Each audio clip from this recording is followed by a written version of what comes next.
We'll do it live. Okay. We'll do it live. Fuck it. Do it live. I'll write it and we'll do it live.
James Woods can say is, ooh, a piece of candy, ooh, a piece of candy, ooh, a piece of candy, ooh, a piece of candy.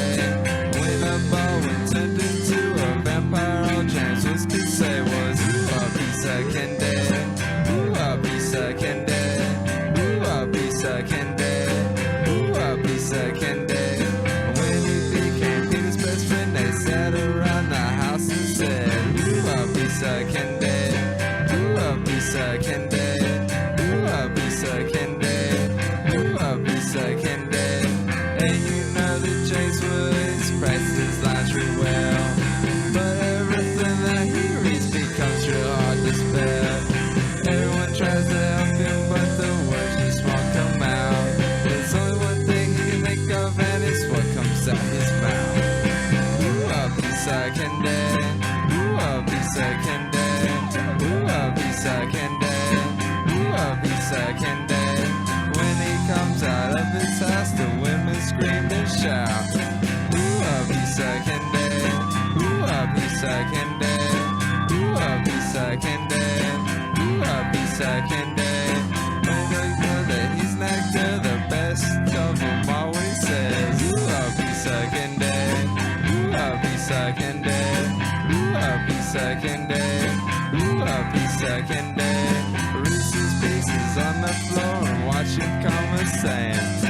Ooh, a piece of candy, ooh, a piece of candy, ooh, a piece of candy, ooh, a piece of candy.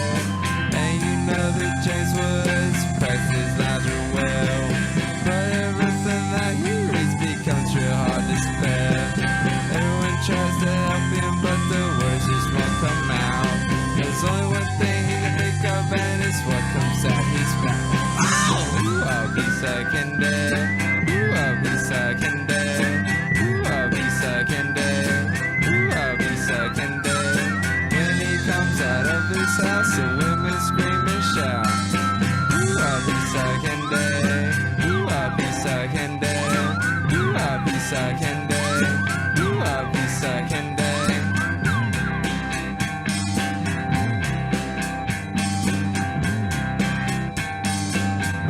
Piece of candy.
seen things you people wouldn't believe.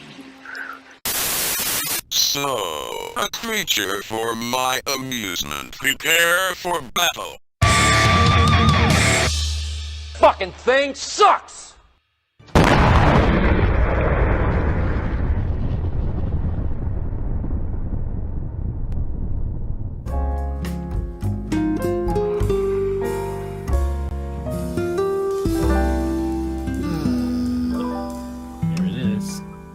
Here we are. I feel very comfortable. I got out of the shower and then I had an edible, and then I sat down and I started dreaming, but I was still awake. I don't know how that happened. Fuck it. Good morning. How you guys doing? It's Extra Bulla. Like a month of specials. We did a couple weeks ago. We had some of the ladies of independent media on, and then last week we had some of our tech guys come in and talk about all the technical stuff that you need to get your foot in the door in indie media. And this week our special is, oh shit, snow's coming. Damn right. Yeah, 1 to 3 inches of hell. That's what she said. Speaking of inches, like 4 inches up here. Yeah. I got with me Where I live. these awesome guys. Yes, Ricky, you have a question from the back. No, you're fine. Okay. Do you need to use the bathroom? Do you need the hall pass? Are you okay? Okay. I'm good. The hall pass is just usually like this big giant piece of wood, and it's tied to like a tire. So you don't like keep the key to that's old school. That's like old school bathroom. Let me go around the horn here. We got Angel Rivera, Kris Legion, and of course CKYRANTS. We got the New York, New Jersey contingent here in the house. We were trying to get more, but they were all a bunch of sucks. So all the cool kids decided to show up. Let me give a shout out to the chat here in the pit. We got around the horn. Let's go in order. Vegan Succubus. Hello, doll. She's such a sweetheart. Angel in the chat and on TV. Wow, he's like a magician. Sleepy Josh, Troy C, and Kim, and Gamer for Life. Who else we got? Dolores Pierce. Hello. Dolores is a very nice lady. The Vegan Beast. Oh, we've got Vegan Succubus and the Vegan Beast. You must fight in the squared circle for domination. Who else is here? Ed Heller. Talking about waffle fries suck. Okay, Robert Durden. What's up, buddy? One of our INN brothers. Hey, we got like three quarters of us is INN tonight. Steve Cutler live. Yeah, baby. Steve Cutler in the house. And Lucky Burrito. She popped in. Very nice folks. So we got a good crowd here tonight. So this is the first time I've had you boys on the show. I appreciate y'all coming on. Let's so we got Kris and Angel. Kris Angel. The magician. The magician. You guys are magic. It's Kris and want to see a magic trick? Angel. Uncle Ricky.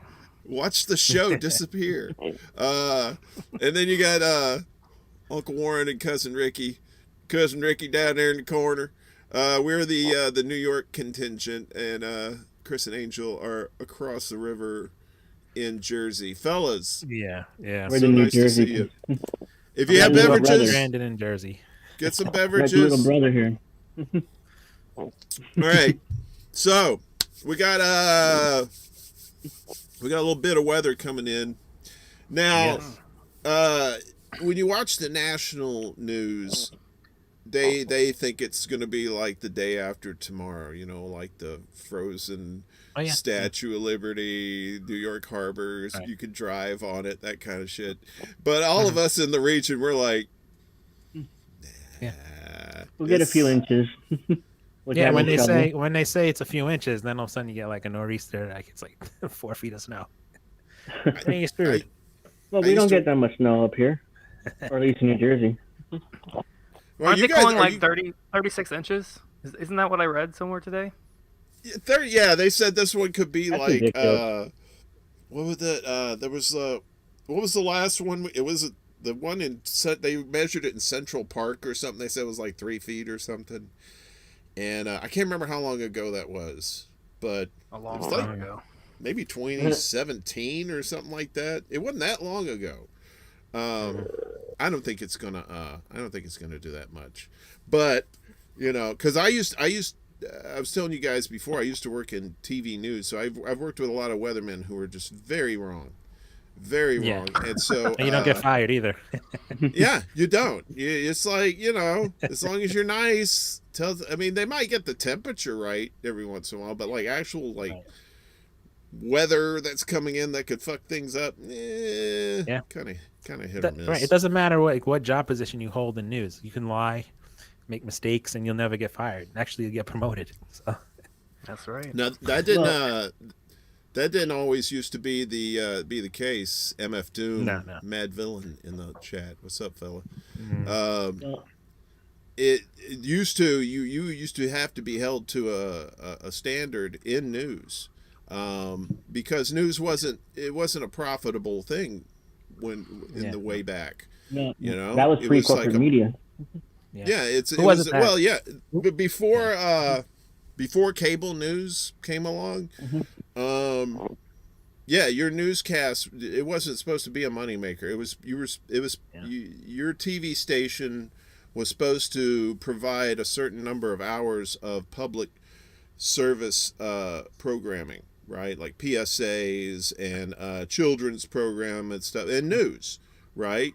But you weren't supposed to you weren't supposed to make money off of news, right?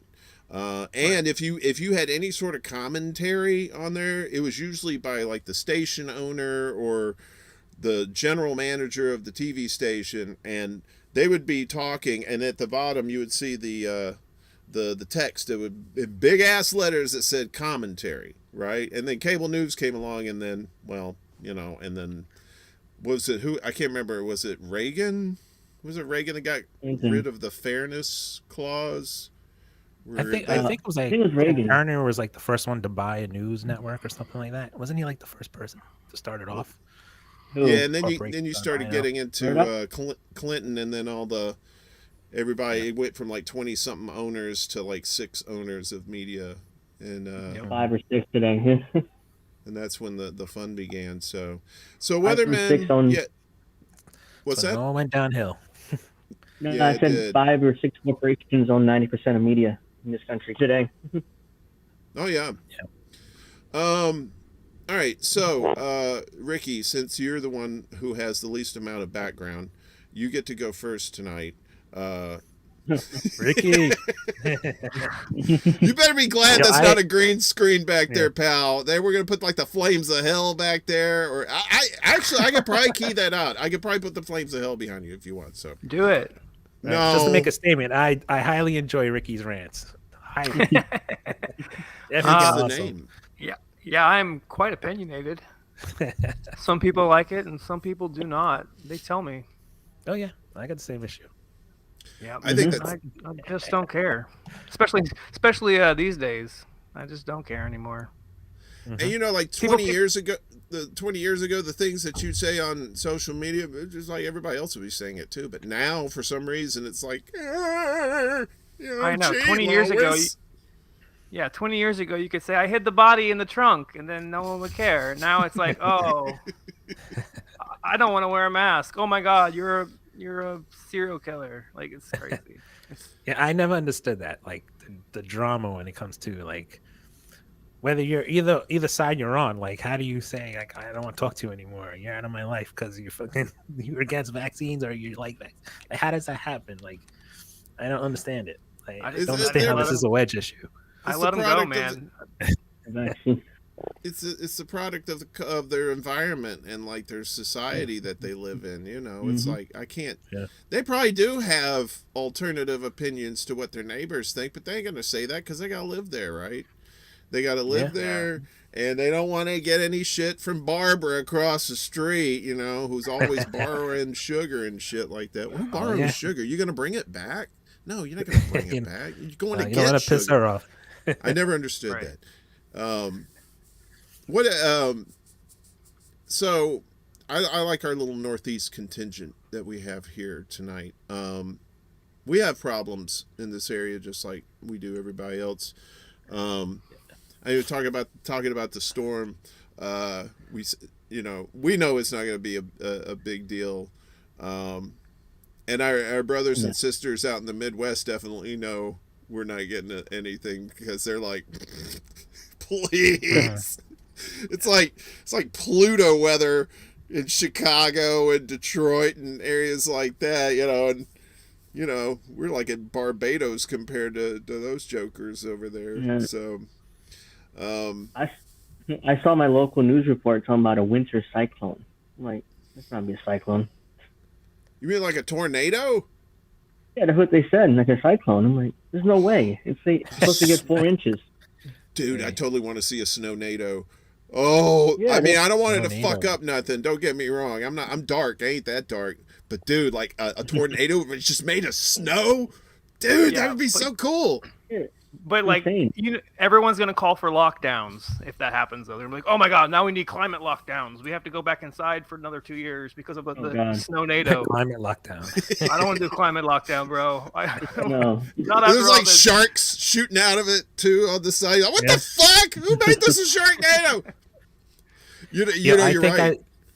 Speaking of that, I literally saw like a weather news show where they're like, I think it was the Weather Channel, where like it was like right before a hurricane where a piece of styrofoam was flying in the air and the reporter dodged the styrofoam and she was like, oh, I almost got taken out by a piece of debris, and I'm laughing at it because it's like a little piece of styrofoam. Like they exaggerate so it's terrible.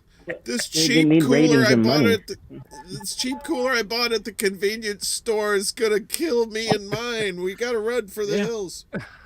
I think she called it a projectile. I think she was like, man, I'm like 45 pounds. This projectile and was heavy. Have you guys seen that clip where there's a runner out in a snowstorm and she's like, yeah, it's really good for you to run when it's snowing like this. It's good. And your shoes get good traction on the snow. And then she runs off in the background and she slips and busts her butt. It is so funny. I don't like to laugh at people when they get hurt, but it is so funny. Ooh. Yeah, the news is it's easier to laugh when you just assume that they didn't get hurt.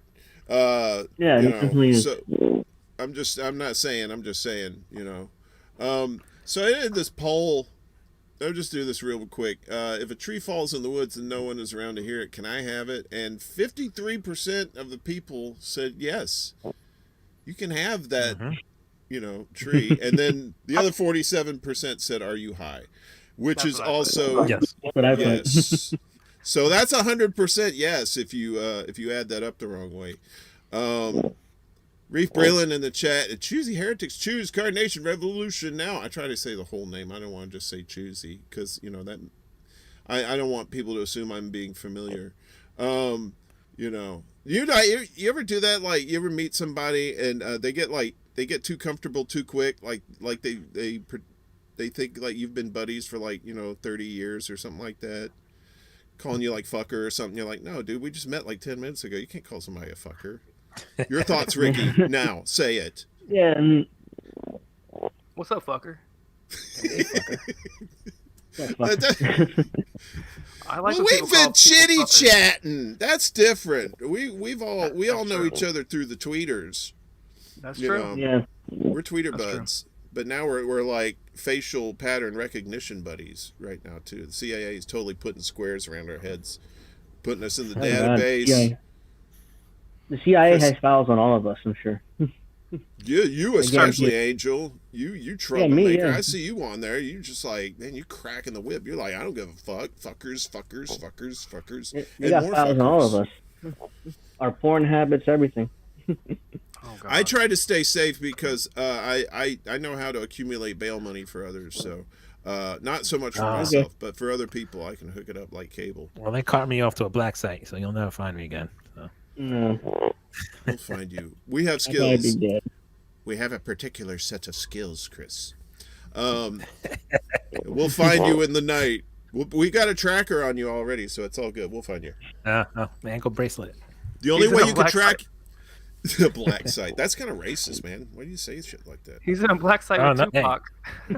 No. You're in a black site now? Is that what it is? That kind of I'm black. somewhere in Cuba somewhere, you know. Angel was in somebody's fake living room a little while ago using the StreamYard magic. Yeah, I just took it down, but You can put it back up. It's all right. I wasn't making fun of you. You can totally put it up. I just see, that that doesn't is look good, you know. that is. No, I know what you're saying, but that right there is everybody's living room on StreamYard that uses the background. I don't think anybody uses anything else on there except that because it's nice. Look at that fireplace back there. It is nice, but Beautiful. look at the green Right? screen. It looks like shit. Well, if you had a green screen behind you, it would look a lot better. But you have just Yeah, kind it of would. like different things around you. Yeah, So so- I do this like so you know that means different things around you. What? So yeah, and the piano too. Did any musicians here? Anyone you guys play? No, I Crickets? just I DJ a little bit, but that's about it. Oh yeah, what's your DJ name? Yeah. oh, Chris Legion. That's what I got the name. Your DJ Chris Well, makes Legion. sense. Yeah. I brought it with me for my Well, political. Legion's an awesome last name. I mean, yeah, if you that's were like like DJ good one. Chris, if you were DJ Yeah, Chris like Smith, then it'd be like, nah, dude, you can put a little Yeah, more yeah. pepper on that. Come It was on. just like I just had it like Legion, and then I just added Chris to it because See, sounds a little Ricky. more No formal. offense, Ricky, but you look like a DJ to me. Like you look like somebody who just got off a fresh tweak and is now at the club and you're rolling, huh? I'm kidding. I just wanted to call you a tweaker for 5 seconds. I'm sorry. We all have problems. We all have our maladies and our demons, right? Yes. This little angel right here, though, that's not a demon. Yeah. Oh, I got So, a lot yeah. of like New York City club stories if you want to hear. Yes. Oh, yeah? Yes, Oh. please. Yeah. Let's hear one. I'll do one. Okay. Okay, so there's like a thing where people, like there's after hour joints. People don't know that. A lot of people don't know that, but there's actually Yeah. real after hour joints in New York that are not on sort of the legal on the legal footing. So Nah. like after about 4:00 in the morning, if you know the right people, you can find one. Of course, I did a set one night, and I was like, after hours, the club closed, whatever. So we went to a couple friends. We went to my first like mafia-run like after hours joint. Holy shit. And like in the movies where where they go to like the secret club like in the warehouse and the guy opens up the little door and you have to give him like the Yeah. password. Oh, the It was the speakeasy, same thing, man. Same thing. You gotta do a little password. You gotta get What in. easy password? Hey, password. Swordfish. Get fucked. Yeah, It's like prohibition style. yeah. Nice. And when you go in, you gotta give them. You gotta buy like drink tickets. You can't use cash in there, so you have to buy like these little paper tickets, and that's what you give to the bartender. So whenever you buy drinks, so also there was this little old man in there, and I'm guessing he was the guy who was made the mafia boss, right? Made man. Made guy, right? He's the one that ran the joint, and he would go around the bar, and if he didn't like you, he was like in his like late 60s, something around there, 70s. If he didn't like you, he would point you and tell you to get out. So he would walk up, someone was at the bar and they were acting a little rudely, and he didn't have any bouncers or nothing with him. He would just go, "You get out and leave." The guy would just put his head down, and the guy would just walk out. And the whole night he was doing that. So I'm with my date, because you have to know people to get in there, and apparently she knew the people there. So and where her guy walks up to her and he starts hitting on her in front of me. And the old man comes out and he's like, "You get out." And he puts his head down, walks out. And it was just funny, but to see the shit that I see in the movies, just seeing it in person, was pretty weird, you know. So it's just odd, very odd. But that's like my New York City like club stories back in the day. Well, I guess you don't need a bouncer if it's mob run, right? I mean, yeah, everyone behaved. No. You pretty just much need know a what you're newsie. getting into. Just a newsie. That's all you need. Yeah, it was. I never seen anything like it. You know, it was just weird to me. Angel, you ever cross the river and have any wild times in New York, like something like that at a secret? I'm sure, location? but I don't remember. Really? Oh yeah, too much fun. Yeah, I don't remember. I don't have a full story for you, but yeah, I have. You could make one up. That's fine. I mean, if you, what we're gonna fact check? Well, there's no fact checkers here. Come on. There's a lot. I mean, there there's a lot of are, stories I but don't remember. not for bullshit stories. You know what I mean? Like you know, Yeah. you went into a bar with a duck under your arm, and there was like ninjas, and you know the place turned into a TARDIS, and you went to the future. You know, you can whatever, man. You know, we're not curing cancer over here. I know Ricky's got some stories. Ricky, you've got some sort of crazy story. Oh man, I've got all kinds of stories. I've so many adventures here in New York. I used to work at the Standard Hotel in the Meatpacking District when I was a youngin. When it was a brand new hotel, actually, it was built from the ground up. So it was a brand new hotel when I first moved here to New York many moons ago, and I used to do special events at the hotel for 3 years. And when it was a new hotel, everyone wanted to throw their party at the Standard. So we were getting like all the celebrities for like, especially the first couple of years I worked there. And I remember one night, Lindsay Lohan came in. This is when Lindsay Lohan was still in New York and still crazy as hell. I mean, she's still crazy. She's just a little tamer. And she was at a party in the Boom Boom Room, which is at the very top of the hotel. It's a fancy nightclub with a great view. And she came in there and she was raging drunk. She was just raging drunk. She was like screaming, and her voice was like gone because she had been like screaming and drunk. And she was like, she sounded like this because her voice was just shot. And she was just screaming at everyone. She was like horrible. Yeah. And she got mad at a photographer that was like taking pictures of her, because that's like what an event photographer does, like takes pictures of people in a room. And she's a celebrity. And she's a celebrity at an event, so that's what's going to happen.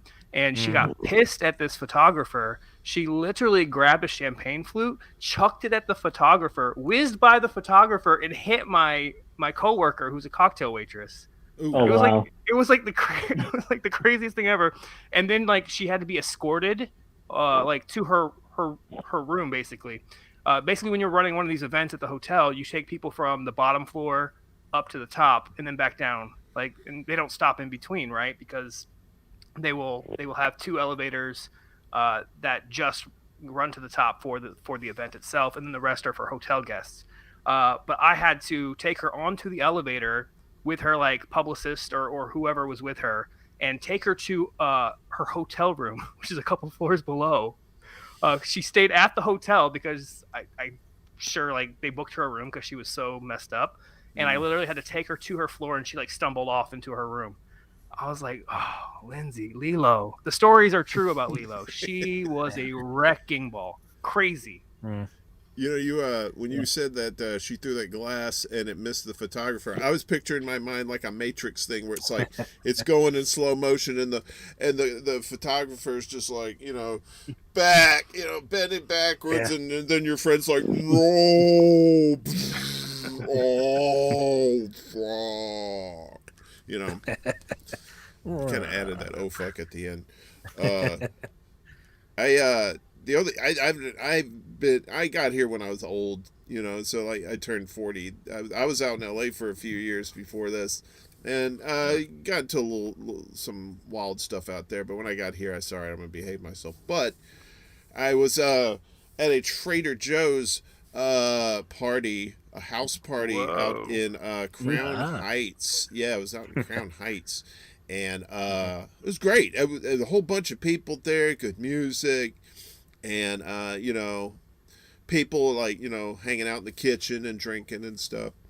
And I'm not a big liquor drinker at all, right? I stick with beer because I know how many I can drink before I get stupid, right? So I'm drinking beer and I got a nice buzz going. And then they said they'd run out of beer, but somebody had brought some malt liquor.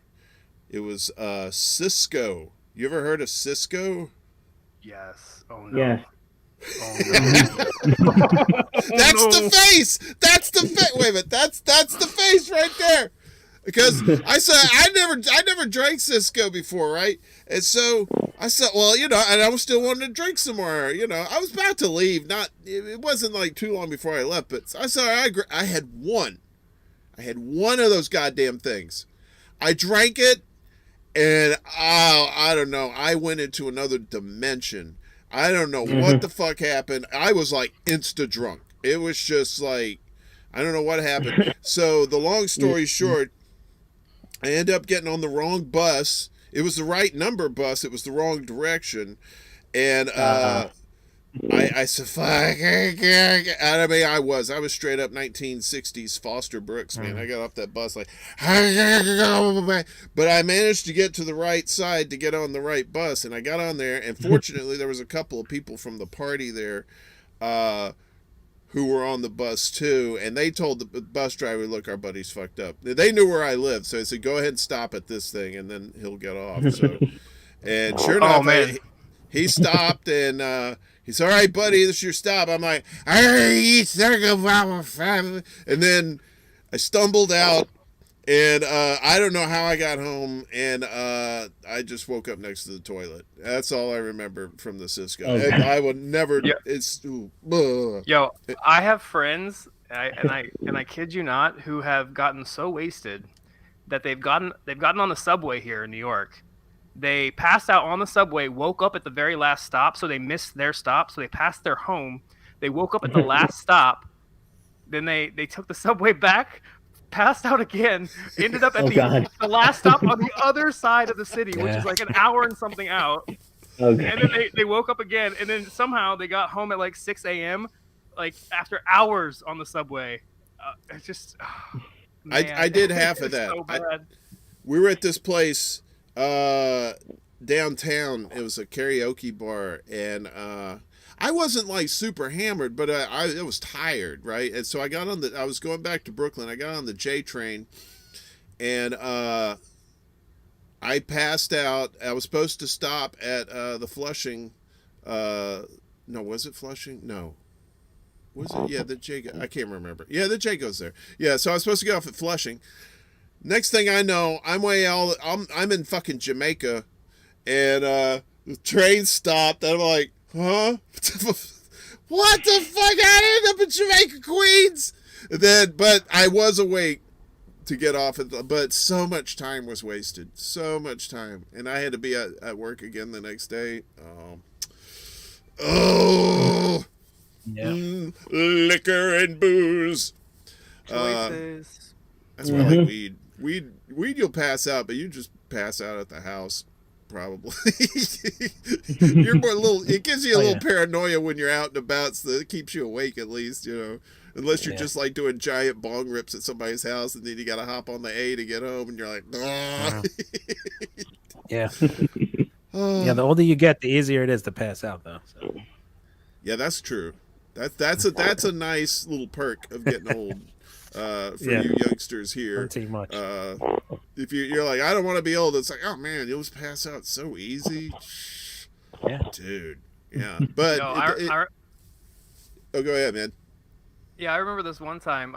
It was in the evening. It wasn't even that late. It probably was like 7 o'clock in the evening, and I was taking the train home. I lived in Astoria at the time, and I remember this guy was like kind of shifty. And he was like kind of like squirmy, and I kind of just noticed because when people are acting a little weird on the train, you kind of notice. And he was in a suit though. He was like well dressed, it wasn't like a head case or anything. And I just noticed like he was acting a little strange. And then I saw him get up like very sharply, and then walk to the door, and his nose was like right up almost to the door. And the subway was pulling into the station, and he just looked so nervous. And I was like, what's wrong with this guy? And I don't know if he was like ill or if he had like hit happy hour after work and like hit it too hard, But like as the train was pulling into the station, about like 2 seconds before the doors opened, he projectile vomited into the doors, which are right in front of his face, and it like splashed. Oh God! And I was like, "Oh my God!" And then the doors opened, and he walked out like nothing happened. And I looked at everyone on the train to see if they had if they saw it too, because I was like, and then like one person like caught me. They're like, yeah, we saw that. It was so It's New York.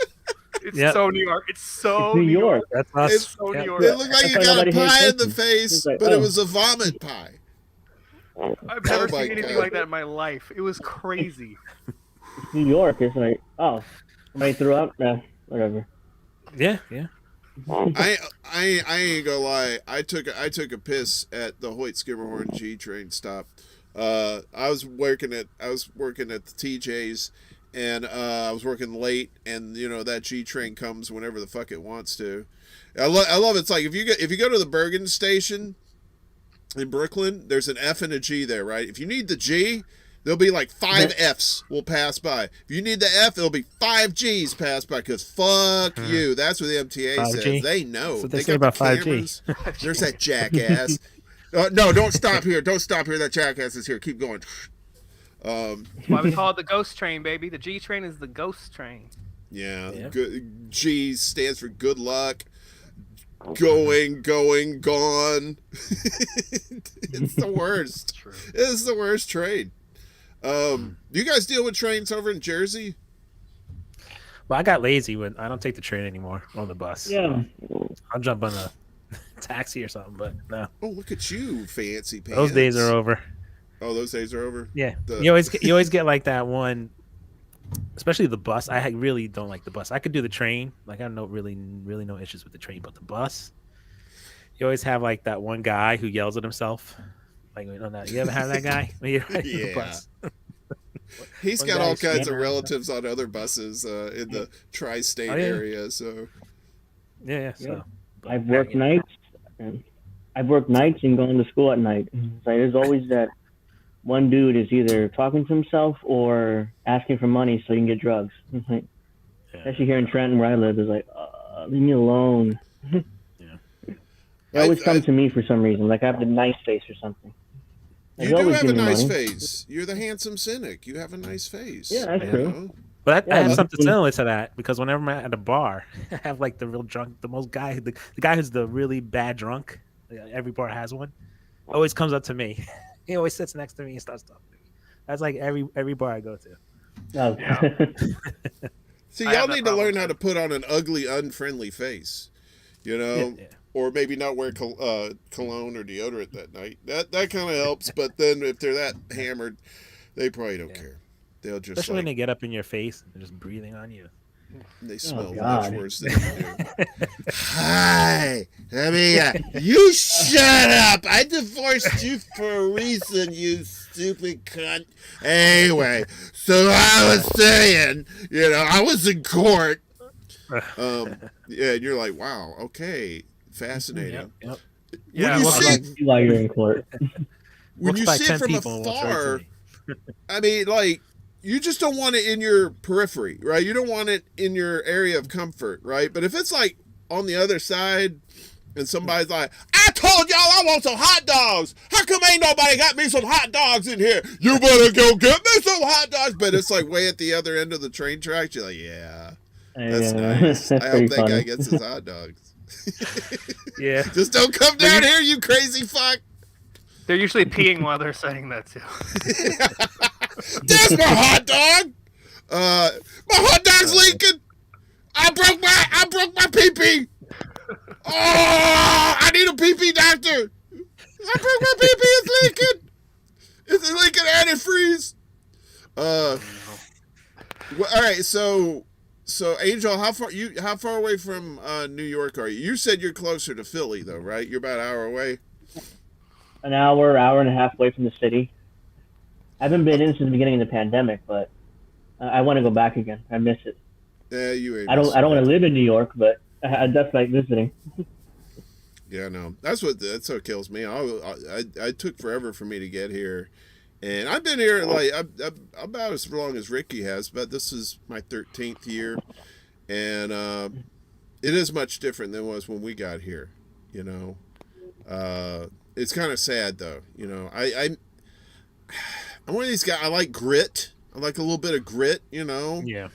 I like people with good stories. You know that. You know, it's those random New York stories that are just the best.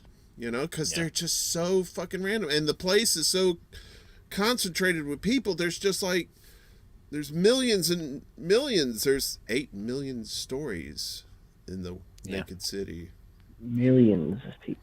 Millions. Yeah, I mean, I'm a native New Yorker. I lived there for such a long time. I moved out when I was like 28, but it was cool, man. Until like you had like the hipster invasion showed up and just ruined everything. So that's like when I was like, I'm out. I couldn't deal with it.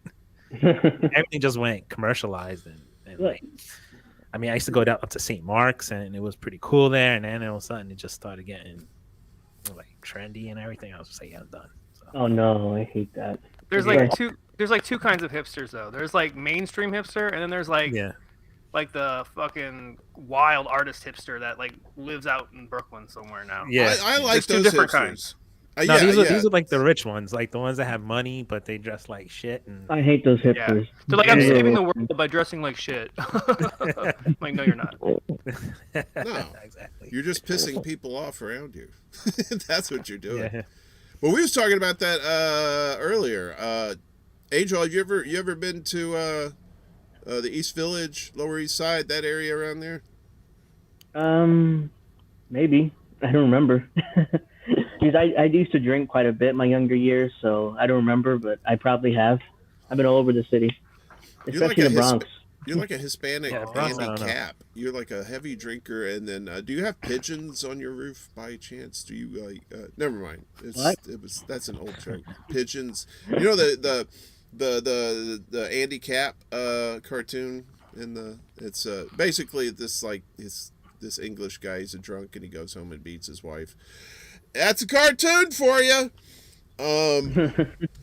Anyway, so but we were talking about the East Village earlier. There's all kinds of cool stuff still down there though that hasn't been tainted by the evil hipsters.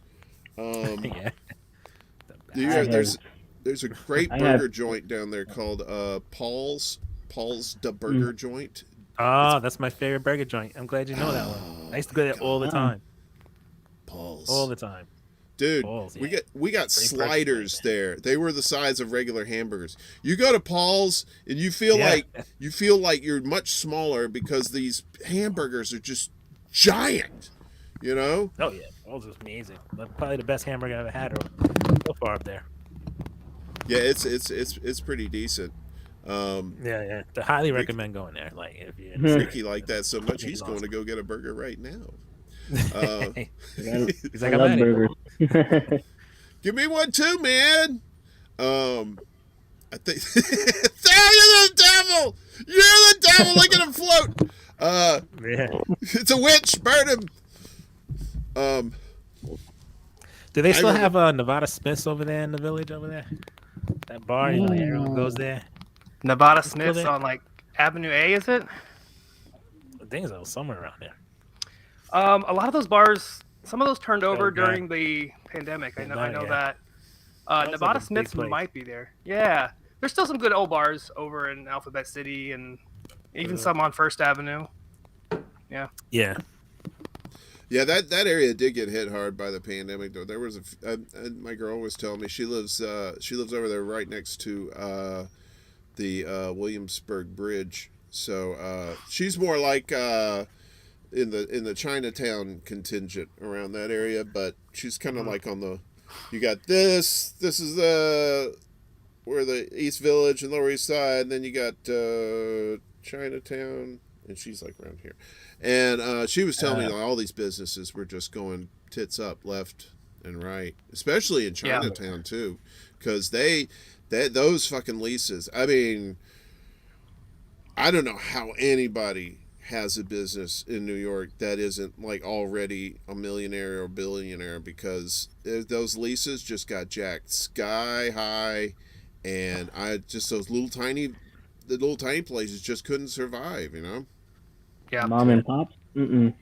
Yeah, a lot of places in Chinatown, like the rent skyrocketed down there, became kind of a trendy place actually. Off of Canal Street, it's a little trendy. There are like clubs hidden in there now. A lot of those businesses in Chinatown though are grandfathered in. Like the Chinese own a lot of that real estate, so they're not paying much for that. It's just upkeep for them.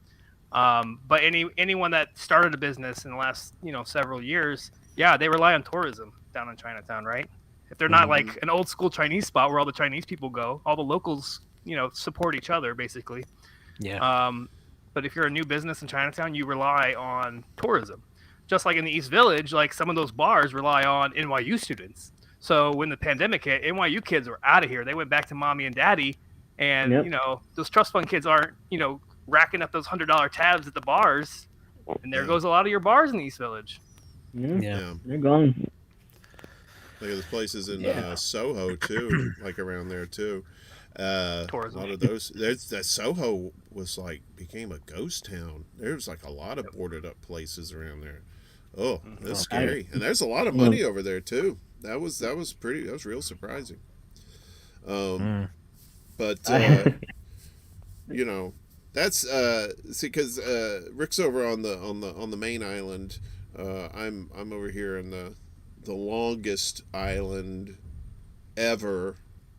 I want to go to the other end to where they had all those CIA projects and stuff, the MK Ultra and the Montauk project and the Philadelphia experiment.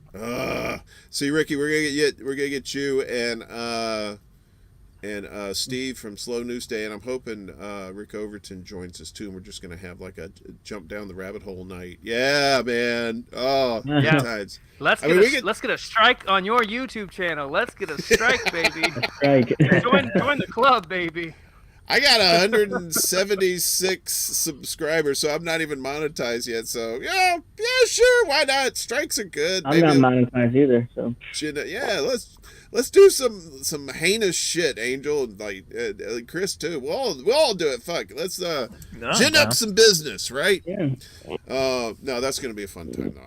I'm looking forward to that. We gotta get everybody together for that. Yeah. So, but more New York and Jersey stories. Okay, so Angel, I know your memory's not that good.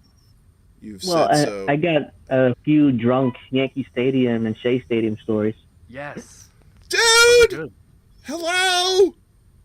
What? I was trying to get in, but you... Anyways. That's a callback. Go ahead. The Yankee Stadium one. It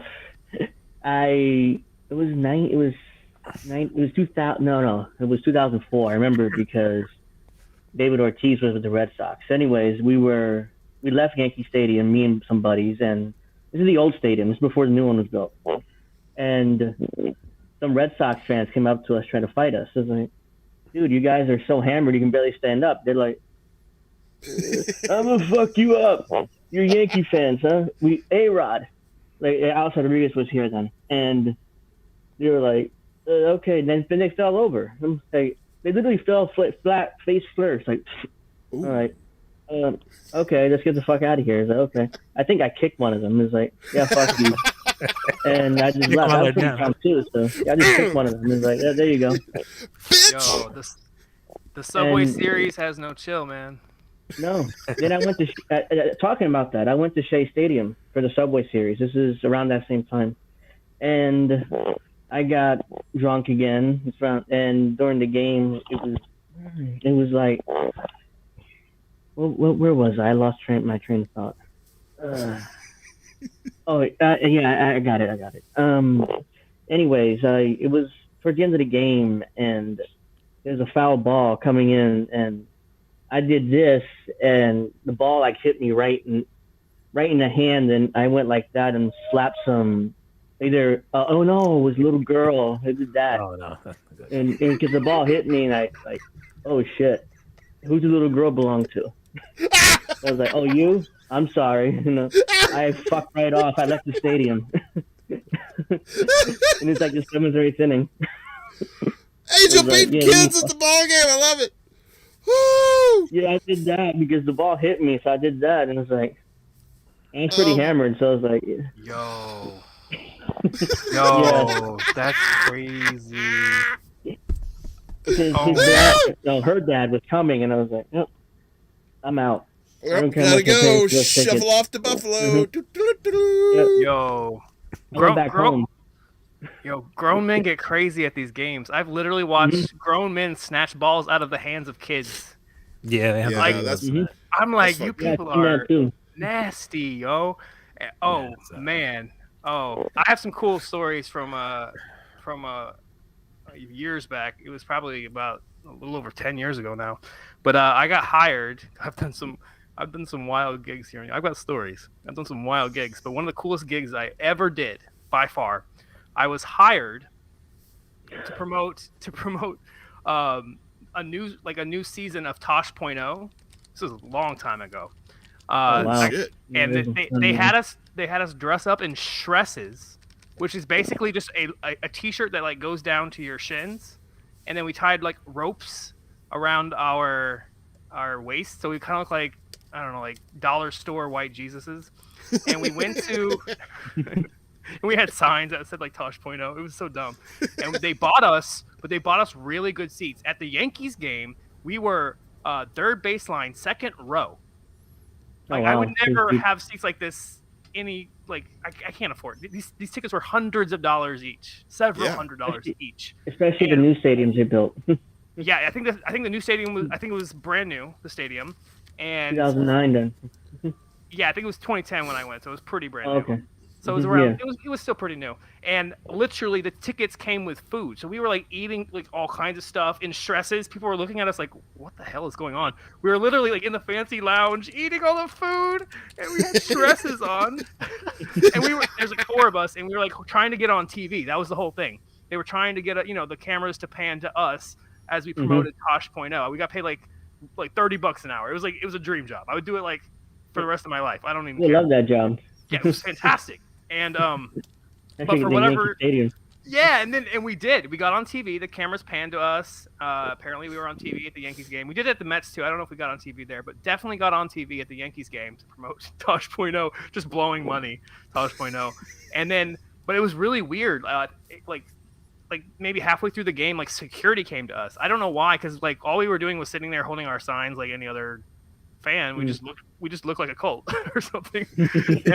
and we got up to like walk around. It was probably like the seventh inning stretch or whatever, whenever there's a break in the game, and we were kind of like walking around, and security was like following us around, and they like approached us, and they're like, "What are you doing?" They were started asking us questions. It's like, oh god. And then literally the fans were loving us for whatever reason. I think they were drunk at this point, the fans, and they started chanting out of nowhere. We were not even talking to anyone. We were like just hanging out by ourselves, and security came up to us, and people noticed, and they started chanting, "Let them play. Let them play." And literally like 50 people just started chanting, "Let them play." And then I started going, "Let them play. Let them play." And security just left us alone. It was the funniest thing ever. It was so They're like- weird. I got paid so well. It was so cool. Drunk Bronx people, get the fuck out of here. Yeah. They don't play. The security's like, nope, we're good. I have a That's just the old stadium. I have a sad story about Yankee Stadium. It's not sad for me. It's sad for a buddy of mine. Good friend of mine down south. He's always been a Yankees fan, right? But he had never been to New York, right? So he comes up. He says, "Yeah, I'm coming up for a week." I said, "All right." So he stays with me, and we do all the New York touristy shit because he wants to see all that stuff. And his wife had gotten us tickets to the Yankees, and I think it was the Tampa Rays we were playing, and she also mailed us. I'd already had it, so it was waiting for my friend to get there. This box of edibles that was like really potent. So we ate some of the edibles, and we went to the game. It was great. We were way fucking nosebleed, just like you could touch the moon. That's how high up we were.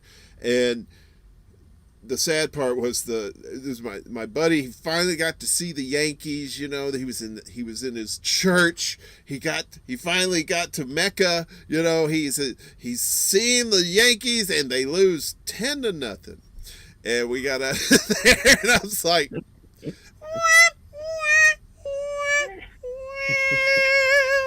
We still got edibles, right? And then the curtains closed and Porky came out. That's all, folks. And then Bernie Williams did a set on a saxophone. Remember Bernie? Yeah. He was a professional saxophone player. He's legit. I loved him. He plays. He played the drums too. Yeah, he sings salsa to this day. Since he retired. He's so singer. Cool. We got Convo Couch in the house. Miss Fee saying we are canceling the Northeast. Fam. Wait a minute. Fam. She said we are canceling the Northeast. It's too cold. Sorry. Fee. Yes, it is bucket cold over here. Right. Terrible. Let's see. It's 30. Well, here in Brooklyn, it's only. It's 30 degrees. That's not bad. But this weather thing is supposed to come in tomorrow evening. Yeah, maybe things. I think. Here's tomorrow, Saturday. I think they said it's 45 mile an hour winds, that sort of thing. I don't know. The last time there was a blizzard, I think it was was it 2017? Because I remember going out.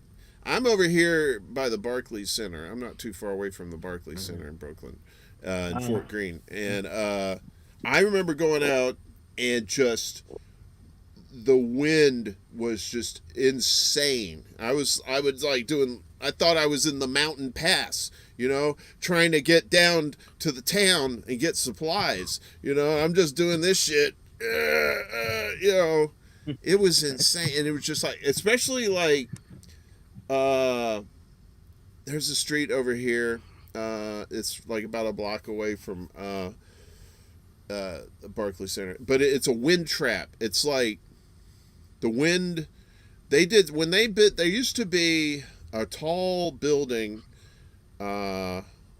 No, there wasn't. The total opposite. Okay, so there was a parking lot over here by BAM, right? The Brooklyn Academy of Music, and there used to be a parking lot there, so it would kind of even out the wind flow around there, right? But they took that parking lot out, and they put up there's a Whole Foods under there, and there's an Apple store on the other end, and the rest is fancy apartments.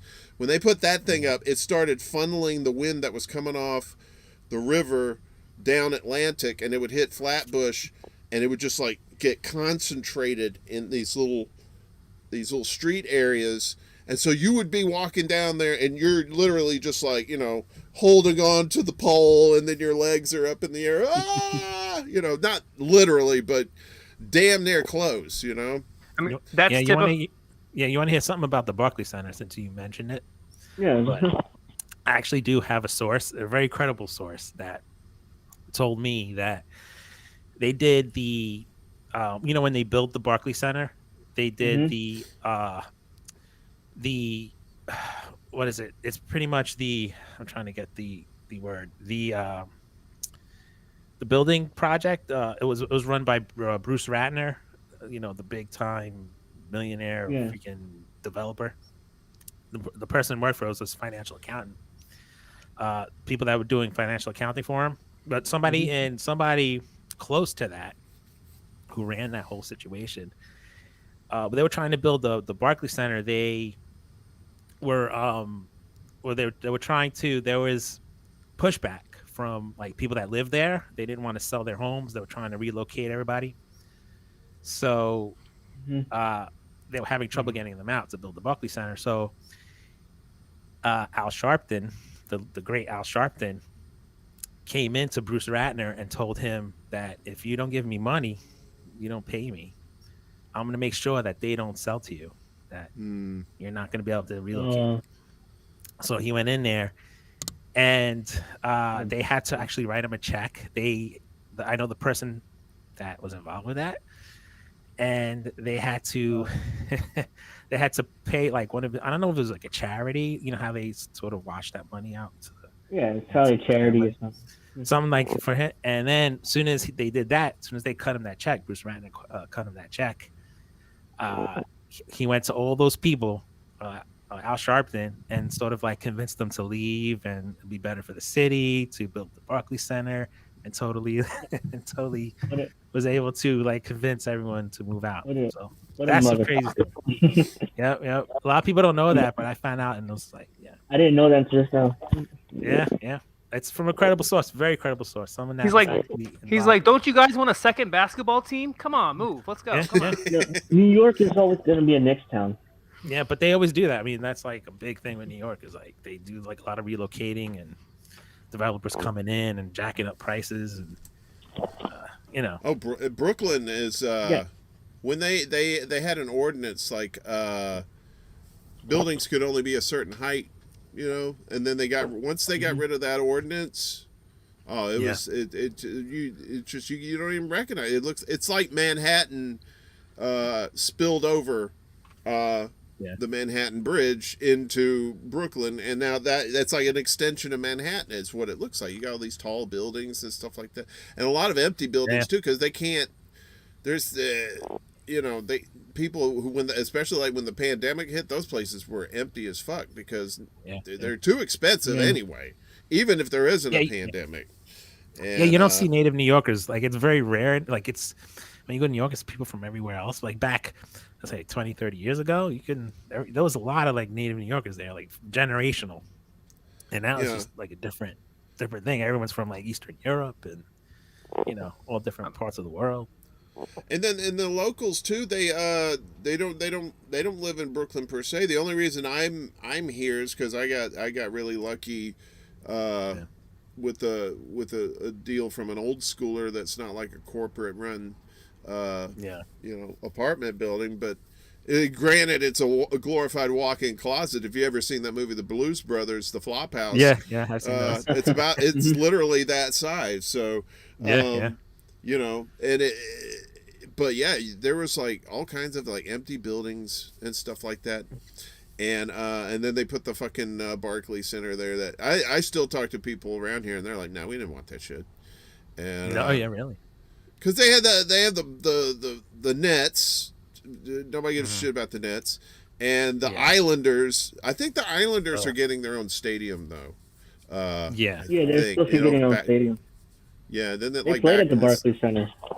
Yeah, that's what it was. I remember they used to come to Barclays, and you just see all these Islanders jerseys all over the place. And you're like, God, what the fuck? It's like, Long Island. like your country cousins were coming in, because they were all coming from like Nassau County, and way the fuck out there, to come see the Islanders. Let's go see the Islanders. They all sounded like Jordan Chariton. It was just scary. It was just awful. It's like an army I'll just be honest, like not all of Long Island is like that though, but yeah. Well, granted, I've only been to like what's the furthest I've been out that way? I don't Ronkonkoma. I'm probably the Rockaways, and not even like out of New York. So, But I'd love to go out there. You got some rough neighborhoods over there. You got the Hamptons out there, the Snoots. Yeah. But then you got, which is kind of odd because you got the rest of it. It's like all blue collar people. But the Hamptons is like right there by the water, though, right? That's like prime real Hamptons estate. Is like, it's terribly. It's like incredibly like elitist, rich kids playground type of place. But they got some other neighborhoods, like some rougher neighborhoods, like Freeport, Hempstead, Roosevelt. Those are the parts like I used to live by. And it's crazy because a lot of people would come in from Manhattan and Brooklyn and Queens and they would start trouble and wish they never started trouble there.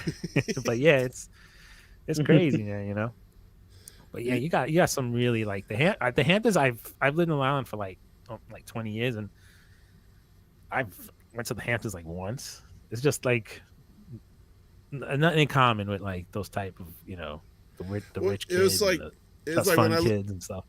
When I lived in LA, it was like, you had Malibu and Beverly Hills. It was like, they were there, but it was like, I mean, I'd probably go to Malibu more because I was dating a girl at the time. Her mom and her stepdad lived out there, and right near Pepperdine University. And I would not live out there to save my life, man. All those fucking wildfires and stuff. They almost lost their house a couple of years ago because of that shit. You know? Oh yeah, yeah. It's tough with the fires. It's crazy. And now, you know, with the craziness of the pandemic, it's even worse because now you got fires and pandemic, and crazy people running all over the place. I have my friends there. They're all buying guns. Like all my friends that live in California, and my cousins and family, they're all getting guns, and they're like, "Shit's gonna get real out here. You gotta get ready." Well, they see the writing on the wall, I think, you know, and yeah. Even the not so bright people are like, "Oh shit, something bad's coming," you know. Yeah. We all know it. Shit's crumbling, man. You know, we was talking about what happened to people. You know, what happened to how this pandemic affected everybody. And there was one of my mutuals on Twitter was talking about she was going, and she stopped wearing her mask, I think, and she may have never worn one in the first. I'm not sure, but anyway, she goes into her apartment building, and she says somebody's coming down the hall, and then the guy turns his face to the wall to get away from you know the virus breeder, you know, bring out your dad, you know, that person, and it's like, really, if you don't have balls to handle that, I mean, when the real shit comes, like, yeah, I call those people purse dogs of society. It's like a purse dog it cannot hunt, it cannot fend for itself. It will be food in the apocalypse, and so will a lot of these people, unfortunately. Oh, did you know it's 2022 Soylent Green year? I'm sorry. This is the year Soylent Green took place. So just FYI. You were saying? I'm sorry. No, I mean, it's just nuts. Like how, I mean, like when the pandemic started, as soon as it started, when it first started, I tweeted, like, I knew, for some reason, something told me that I knew it was going to be bad. Like people were going to, like, I already knew like the economy was fragile, and there was just problems happening already with all the corruption and how Bernie got cheated out of the primaries and all these things. I knew, like, when they put like, they did everything they could to stop Bernie but their plan was just to put Joe in. Like, there was no plan to actually govern and actually run the country. It was just like, let's just stop him, and then we'll worry about whatever happens after that. Let's just throw the senile little freaking child groper in there. And it was freaking, you know, and so now with the pandemic started, I was like, I know exactly, this is not going to be good. This is like going to be the perfect storm. And I tweeted out that shit's going to get real. And when the people start dying, like there's going to be people dying, like a lot of people are going to die. And nobody really paid attention to it, because at that time I had like 300 followers, but it freaking everything came true. So that's like what surprised me. And what surprised me is like how everyone is just like losing their shit. Like nobody's coming together. Everyone's just separating in their own ways, and there's like division. And you know, it was sort of like the opposite of 9/11, even though 9/11 was bullshit.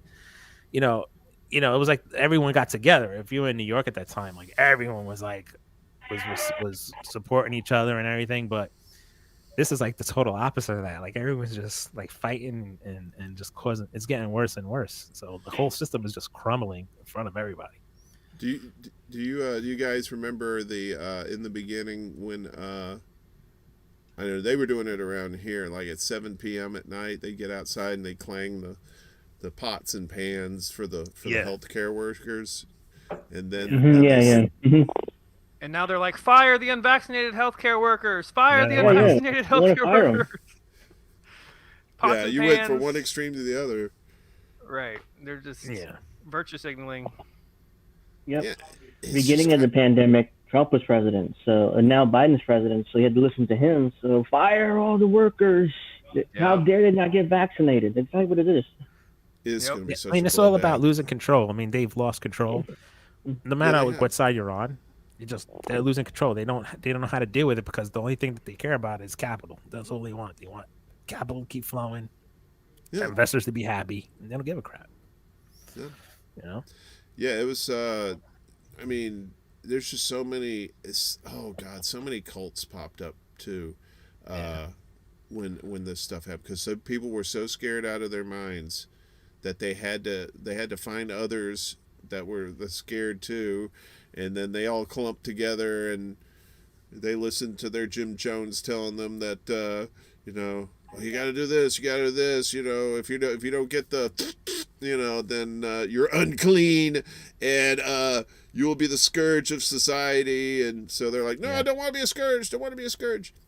And I personally think that if they didn't try to shame people into getting vaccinated and they didn't attack everyone, if they just said, all right, if you want to get vaccinated, just get vaccinated. If you don't, you don't. Like, if they would have just left it alone, I guarantee you, like, a lot more people would have been vaccinated. A lot of more people would have been like, okay, I'll go do it. Because people are defiant. Now they're definitely not going to want to do it.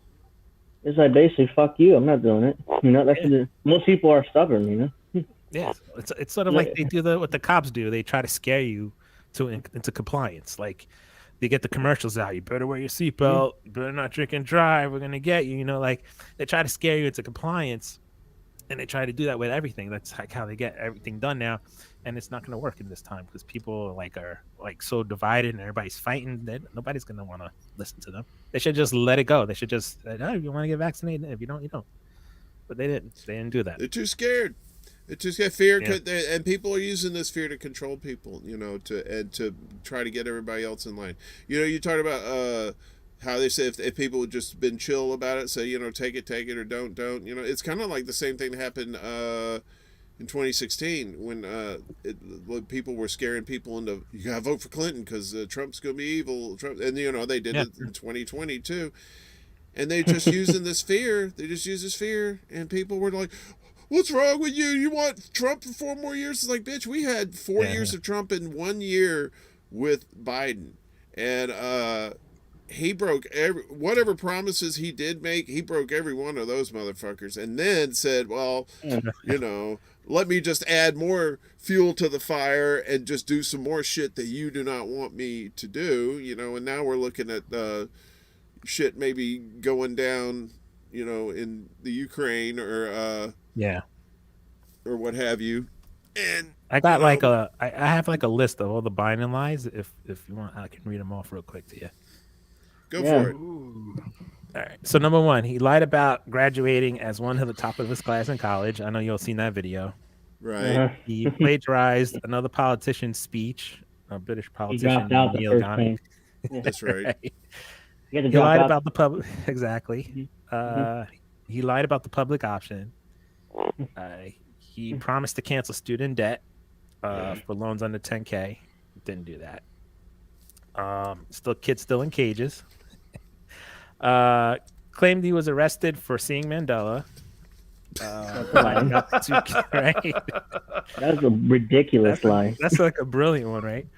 Lied about 2K checks. Was pro segregation in schools. He didn't. I don't want the kids living in a racial jungle. The whole shit like that. Gropes kids on camera. That's not a lie, but he does do that shit. Right? This is like the stupidest shit I've ever heard a politician do. But he called someone fat and challenged him to push-up contest. Like, yeah, I remember that. Like, do you have to be like mentally ill to do some stupid shit like that? Called the woman a lying dog-faced pony soldier. Sounds like Trump. I know. You're a lying dog-faced pony soldier. I don't know what that means. They told me to tell you that. Sorry. Yeah, he's the. I don't know if he's the only politician that yells at his voters, telling them that if they don't like him, they can vote for someone else. I don't know what other politician does that, but sounds like Nina Turner. Sounds like Nina Turner. Yeah, right.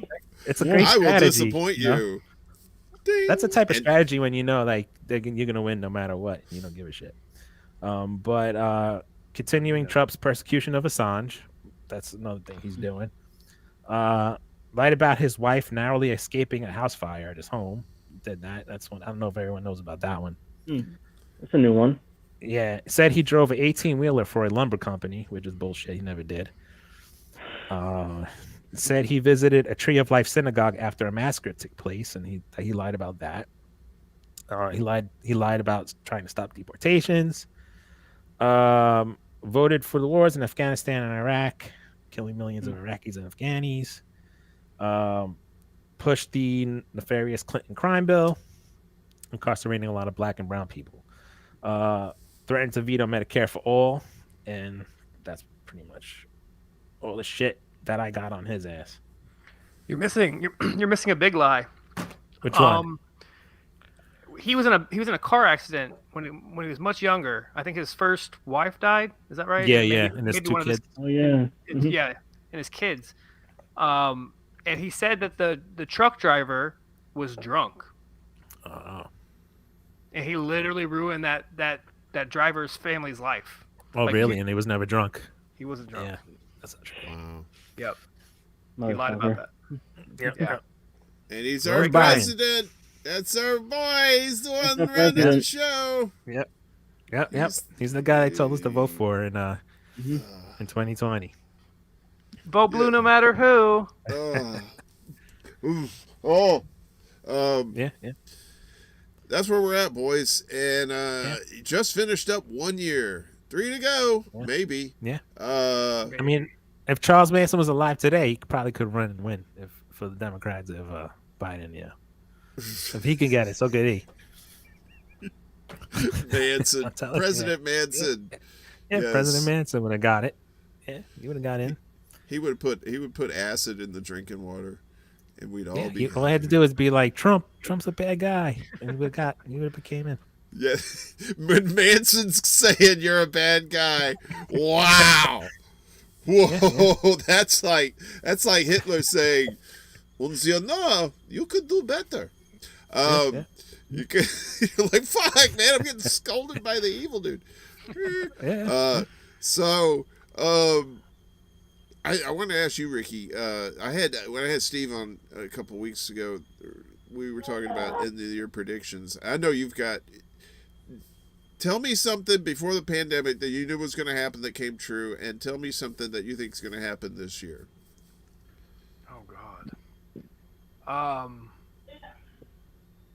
It doesn't have to be in that order. It could be whatever Something you that like. happened pre-pandemic that I knew would happen in the near future. Or like when the pandemic started, something in your head said, "Oh shit, I bet you so and so is going to happen," and it did. Oh yeah, I knew there was going to be mandates of some sort. I knew there was going to be an obedience thing immediately. I immediately knew because they were fear mongering before it was even a thing. Only New York and like Seattle had cases, and they were already like fear mongering like crazy. And I was going to be like, oh no, they're going to mandate stuff. Yeah. They're gonna start stealing rights, and I knew it, and people fell right into it. Like it was like a natural thing that happened. No, it was it was planned. Like I'm not arguing with anyone. This was a planned event of a chain of events. The contracts were signed before the pandemic started. So, oops, that's not a coincidence, guys. That would be a planned event. I mean, it didn't have to be here before. Like they said, it came over here. I mean, it had to be here like at least months before. I mean, there's evidence that it was definitely, people were sick with COVID in 2019, possibly 2018, but definitely 2019. Yeah, definitely 2019. The China thing is the ultimate distraction because it's great. It provides the narrative and the counter narrative. The narrative is like some Chinese dude ate a bat and then sneezed, and then the whole world was in a pandemic. Wow, that's a really stupid narrative, but that really people believe that for several months, and then that narrative was never going to work out. So the counter narrative was perfect. Oh, there's a lab there also in Wuhan. How perfect is this plot, right? Yeah. We'll just pretend that it leaked out of this lab, and they're that stupid, guys. Like they're that stupid. Yeah. That Jon Stewart clip was perfect. Jon Stewart clip, great. Yeah, when he was on Colbert, he was on and Stephen was like, no, stop it. Jon Stewart coronavirus like, it's called the Wuhan lab. I mean, it's called Wuhan lab. What do you think? And Stephen is such a wuss. Oh. Well, Rivera trying to save his job. That's all. That's all he's doing. He's a wuss. I got to go to a show when he was still the Colbert Report. And he was good then. Mm-hmm. Oh, it was so good. It was really good. And to see what has happened to him. My girl said, "Hey, you want to go see a Late Show now that your boy's over there?" I said, No. No, but he was always a DNC insider, though, wasn't he? Like he was always in the DNC. Well, he wasn't. I don't know. Maybe covertly, but they needed his mouthpiece to blast out all the propaganda. Once he got to network, like big network television, you know, that was. They were all like, all hands on deck, buddy. You got to put that shit out there. Then, you know, he's doing the fucking dance thing with the syringe ladies. You know, vax. Gross.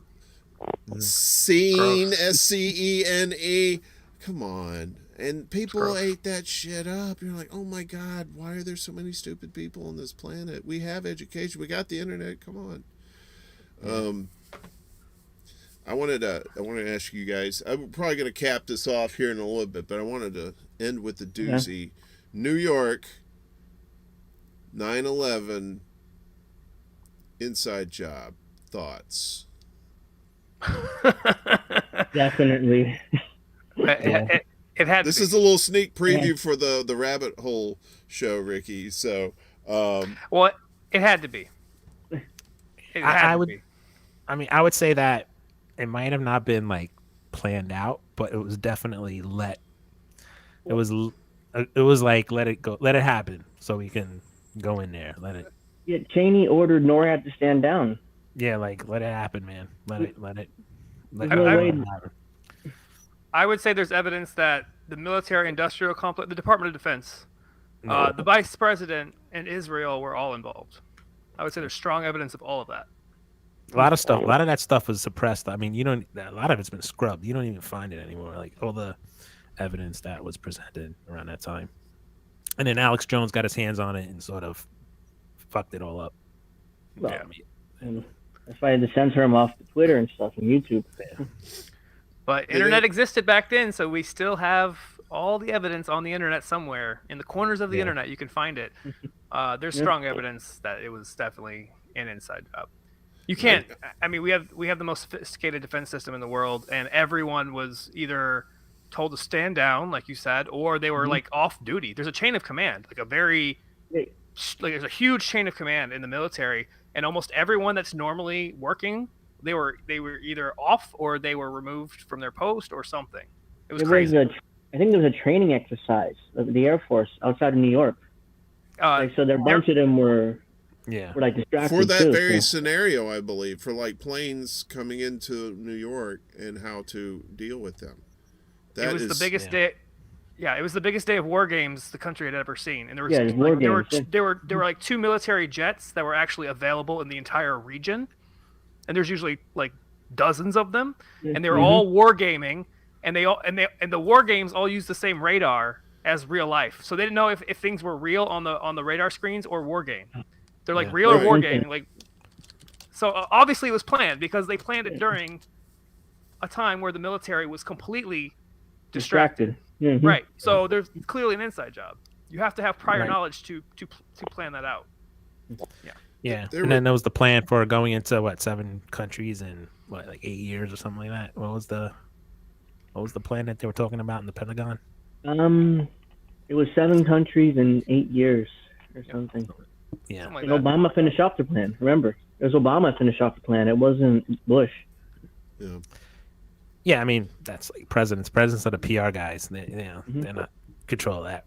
They're not control. Yeah, true. But I mean, it was many different things. It was, not only was it war in certain regions and getting making political moves and stealing resources, but it was also like clamping down on rights of American citizens. The Patriot Act is still we're still feeling that today, and it's even worse now with this pandemic. Yeah, it's funny because the Patriot Act is here to stay now, and now the mandates are going to be here to stay. So that's how it works. That is how it works. That's how you knew everybody was on board with that when the Democrats had full control, and they did nothing. All they did was just keep it going. So that's how you know everybody was on the same playbook. There was 2 things that stuck out about that was like the day of it that made me wonder like what the fuck's going on. First was the only working camera at the Pentagon. I mean, seriously. Oh yeah. There was what was it? I don't know. There was rumor that there was like a convenience store like on the other side of the highway that had like cameras pointed over there, and that feds came over and took the FBI tapes. pulled those tapes. The FBI pulled those tapes. Yeah. And You never Sure seen them. did. Yeah, there were supposed to be like 80 something cameras on the Pentagon, and I think they got 2 cameras with the same, like almost the same angle. So it was like the frames were like this, but it was the same like the same shot, and they cut out the frames where the actual object hits the building. You see the nose of something, and the nose of something that's literally about 2 or 3 feet off the ground. Planes, you can't fly a plane. Don't do that. You can't do that because there are roads around the Pentagon. So you're literally flying a passenger plane through light posts. It would rip the wings off, and it would throw. And at that speed, it would throw the plane off. There's no way you would get a direct hit like that at that altitude while hitting light posts with the wings. That would rip right off because they're aluminum wings. They're just they would rip right off. So that's clearly a drone. I think it's a drone. Yeah. There was also like a British documentary of they were talking about the phone service, how people were calling from their cell phones through the hijacked planes that they could never reach. At that time, cell phones were not able to work at that 2001. altitude. And they actually it's did like a test. above 30,000 feet. I think it didn't work. And then we're talking 2001, where when people still had like the little Nokia bricks things, the little bricks. Brick phones. Right. Yeah. And after that documentary came out, and they showed, actually tested it, show you how people could not call from their cell phones on the planes. Then the official story changed after that. They changed it to they were using the plane phones. So right. Yeah. But that contradicts what some of the witnesses said. There was at least 1, maybe 2 witnesses that did stories on the news saying like, "Oh, I noticed it was her cell phone." Yeah. I was like, "Why is she calling me? She's supposed to be flying." Right. So clearly she wasn't flying if she was 2001. calling. Right. And There's no way that's possible. Those recordings are still online if you dig into the if you look internet for 'em. somewhere. And there's one flight attendant. He vividly remembers that. Yeah, And at the end of her clip, though, she literally mutters something under her breath, and it sounds like it's a frame. Yeah. Oof. Yep, I heard that audio too. Look it I didn't up. hear it's a frame. I haven't heard that story. It's very before. eerie. That's it's a crazy. eerie. The phone call is eerie. Like, Yeah. it's really like It's a disturbing. frame. Oh. Woo. If you listen to some of those phone calls, they don't sound like they're having a natural conversation, even if there's something going on. They're like, "Hi, mother, it's your son, John." Like it's like they're reading off of something. It's really weird. They're not. It's not natural conversation at all. It's very bizarre. Right. It could be one of disturbing part those. is- Here, read this. Hi, mom or dad. Yeah. It's like that. There was that the Pentagon bullshit, and of course Building 7. Building 7. It's just like seriously. there's no way. Some office furniture was on fire, and the whole fucking building came down. Please, come on. Oh well, the foundation was weakened when the other 2 buildings. No, then why didn't the other buildings collapse too? Yeah. There was like other buildings around there. They didn't collapse. Well, steel doesn't melt at that temperature, but steel bends at that temperature. Steel gets really scared at that temperature. It starts running like, I'm gonna get the fuck out of here. That's It was liquid thermite. There's Thermite, go ahead. That's I think I know where you're going, Ricky. Yeah, it was liquid thermite. Because I saw this documentary where there's professor, I forget his name, from the University of Colorado, I think, and he tested it and he proved that the gas, or what's that called, jet fuel doesn't melt steel at that temperature at all. So the only liquid thermite can, and you can paint it on anything, on any building or anywhere. So that's his theory, and he got fired from his job. His life was ruined, but he's still sticking by that theory.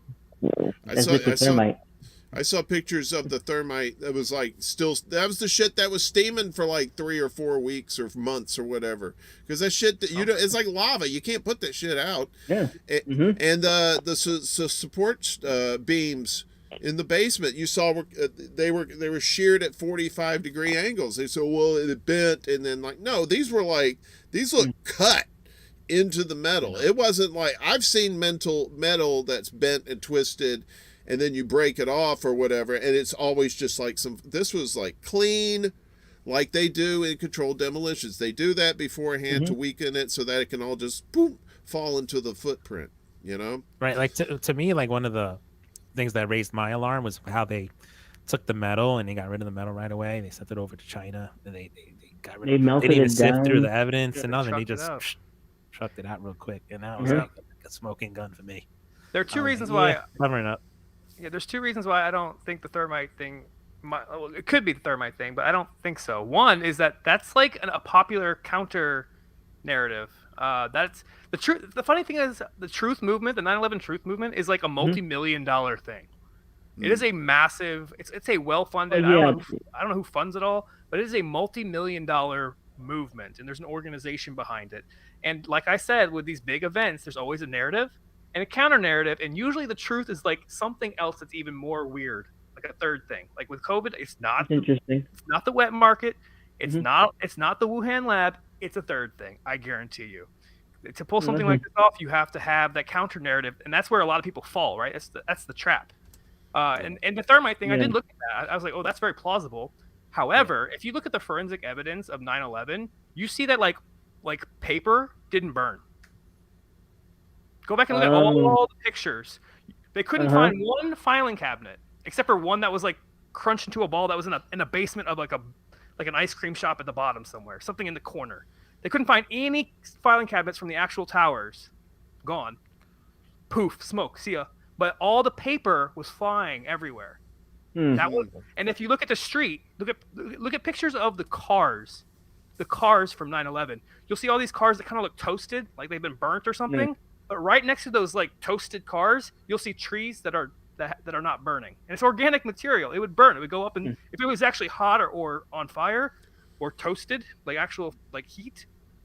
With that car would be paper gone. Wouldn't survive. The trees would be on fire, and the paper would burn up. The paper material was intact.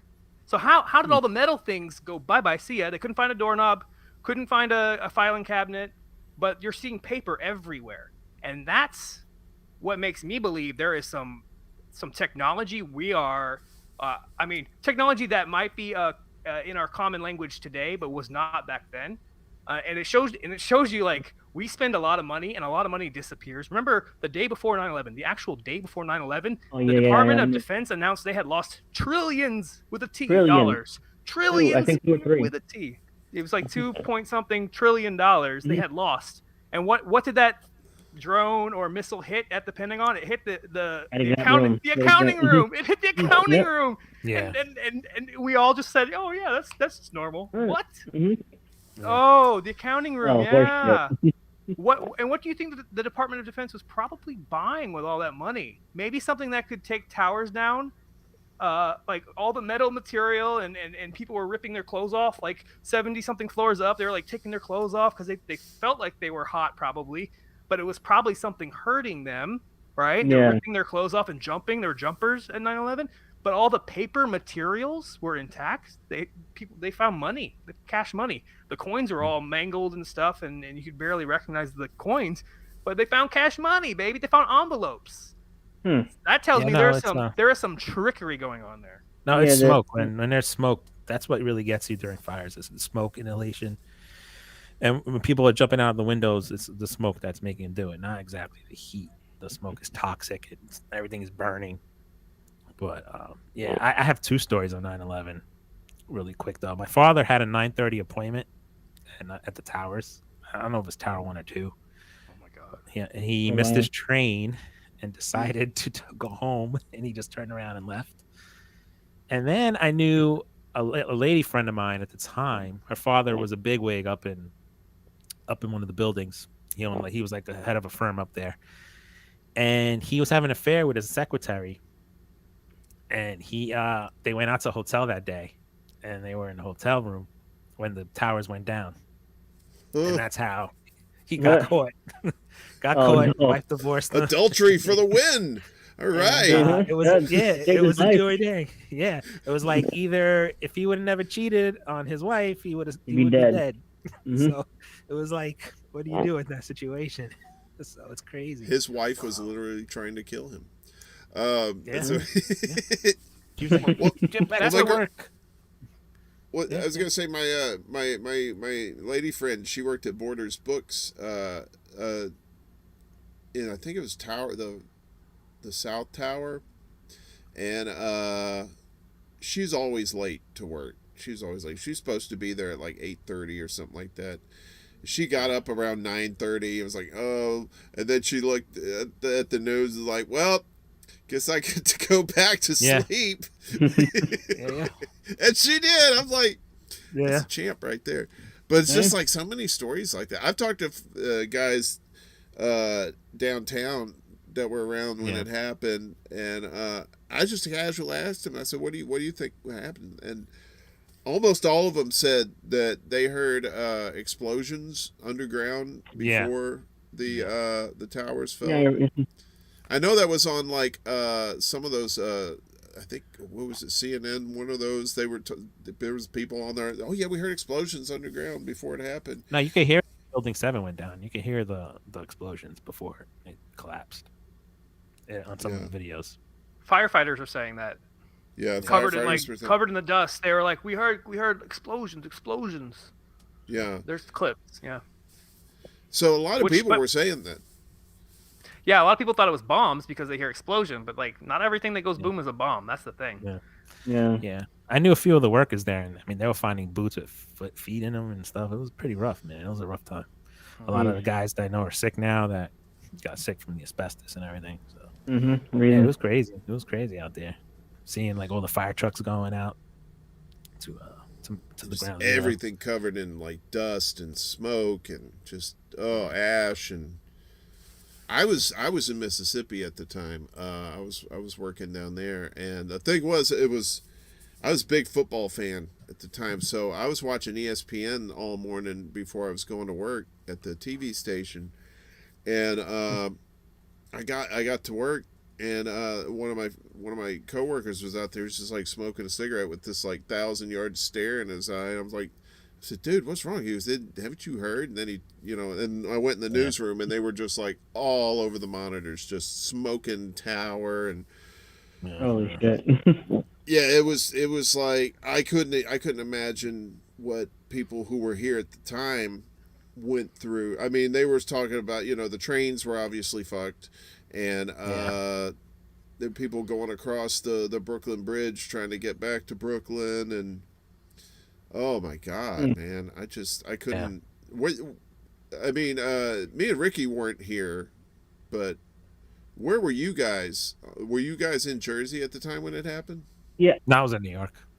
I was in Jersey. I was in high school.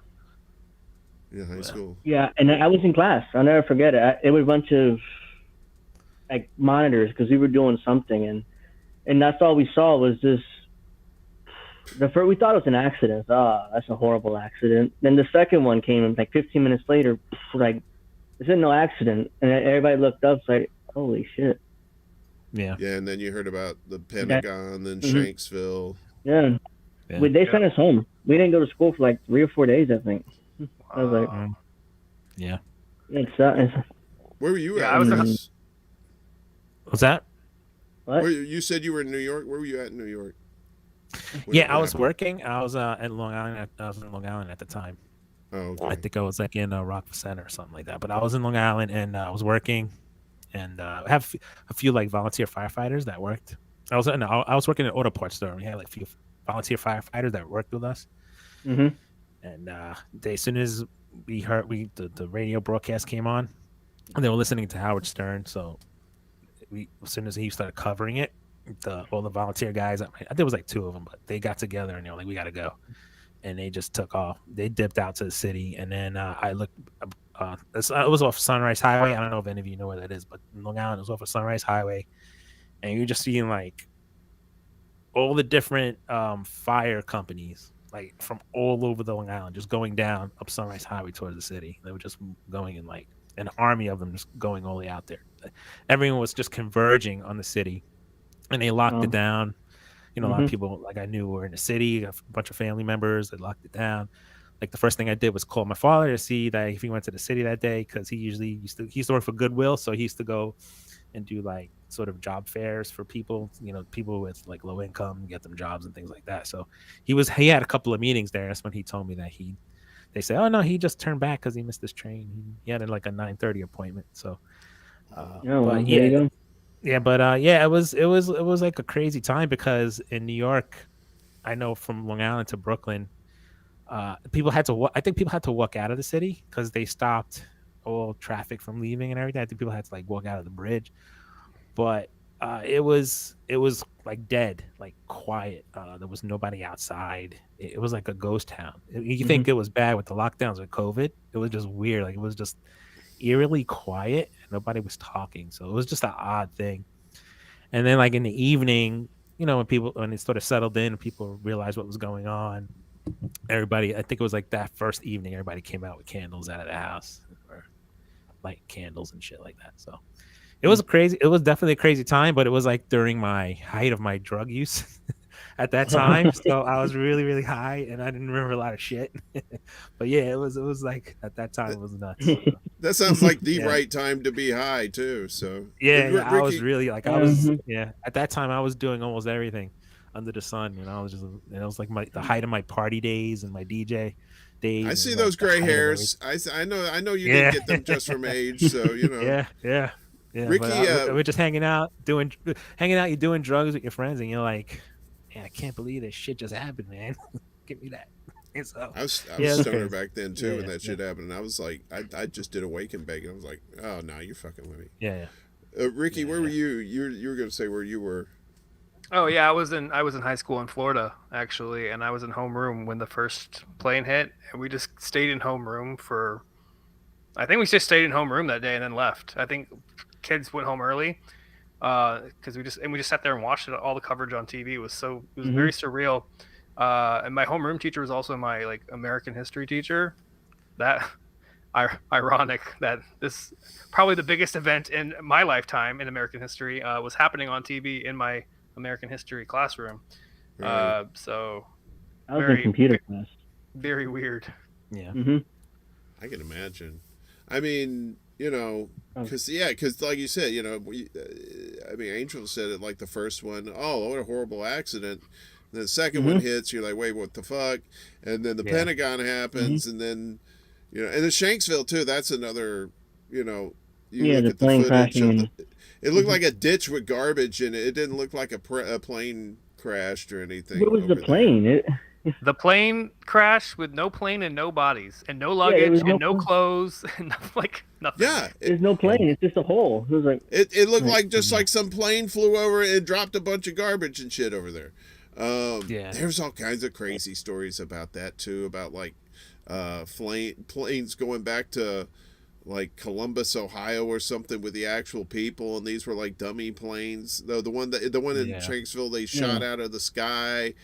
And then you see the video of the planes going into the towers. It's like underneath the plane, and it looks like some sort of like missile is under it and shit, or maybe that weapon you're talking about, Ricky.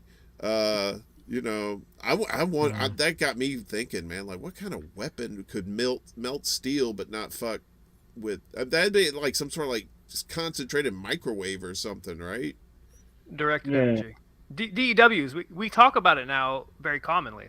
Nowadays, directed energy weapons are common. Like, they even show YouTube videos, the Department of Defense, where like they'll zap you with a directed energy weapon. You'll feel like you're burning, and you like jump out of the way. They have like low-level DEWs that they'll show online, but like, I mean, directed energy weapons. That's a great theory, and everyone thinks it's a quack theory, but like those weapons exist, and we don't know how powerful they can actually be. Makes sense. And there's a lot we don't know about directed energy weapon. We don't know. I'm sure our government and our military industrial complex, I'm sure they know all about directed energy weapons.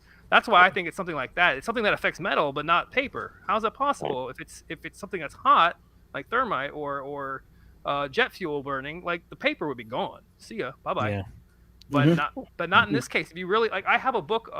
There's a book called Where Do the Towers Go by Dr. Judy Wood. She's written off as a quack, but she's like a materials engineer, and she put together the largest book of forensic evidence from 9/11. I have the book right over here, and it's like 500 pages of evidence with lots of pictures, so you can see for yourself. You can see with your own eyes and make your own conclusions. She's not telling you, what the actual answer is.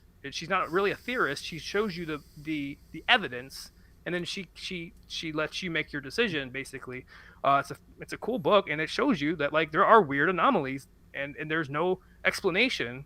And so there is some kind of trickery, and I don't know if it's directed energy weapons, but there is some kind of trickery, and it's advanced. It was very advanced back then, but they had been developing this weaponry for decades, Mm. Yeah. And like you said about the planes going into the towers, unfortunately, Boeing, they make commercial airliners, but they're also part of the military-industrial complex. Military contractor. Yeah, they're a military contractor, and in the 90s they had released remote control planes. Yeah. So like when you look at all the things, all the pieces of the puzzle, it's like it's alarming.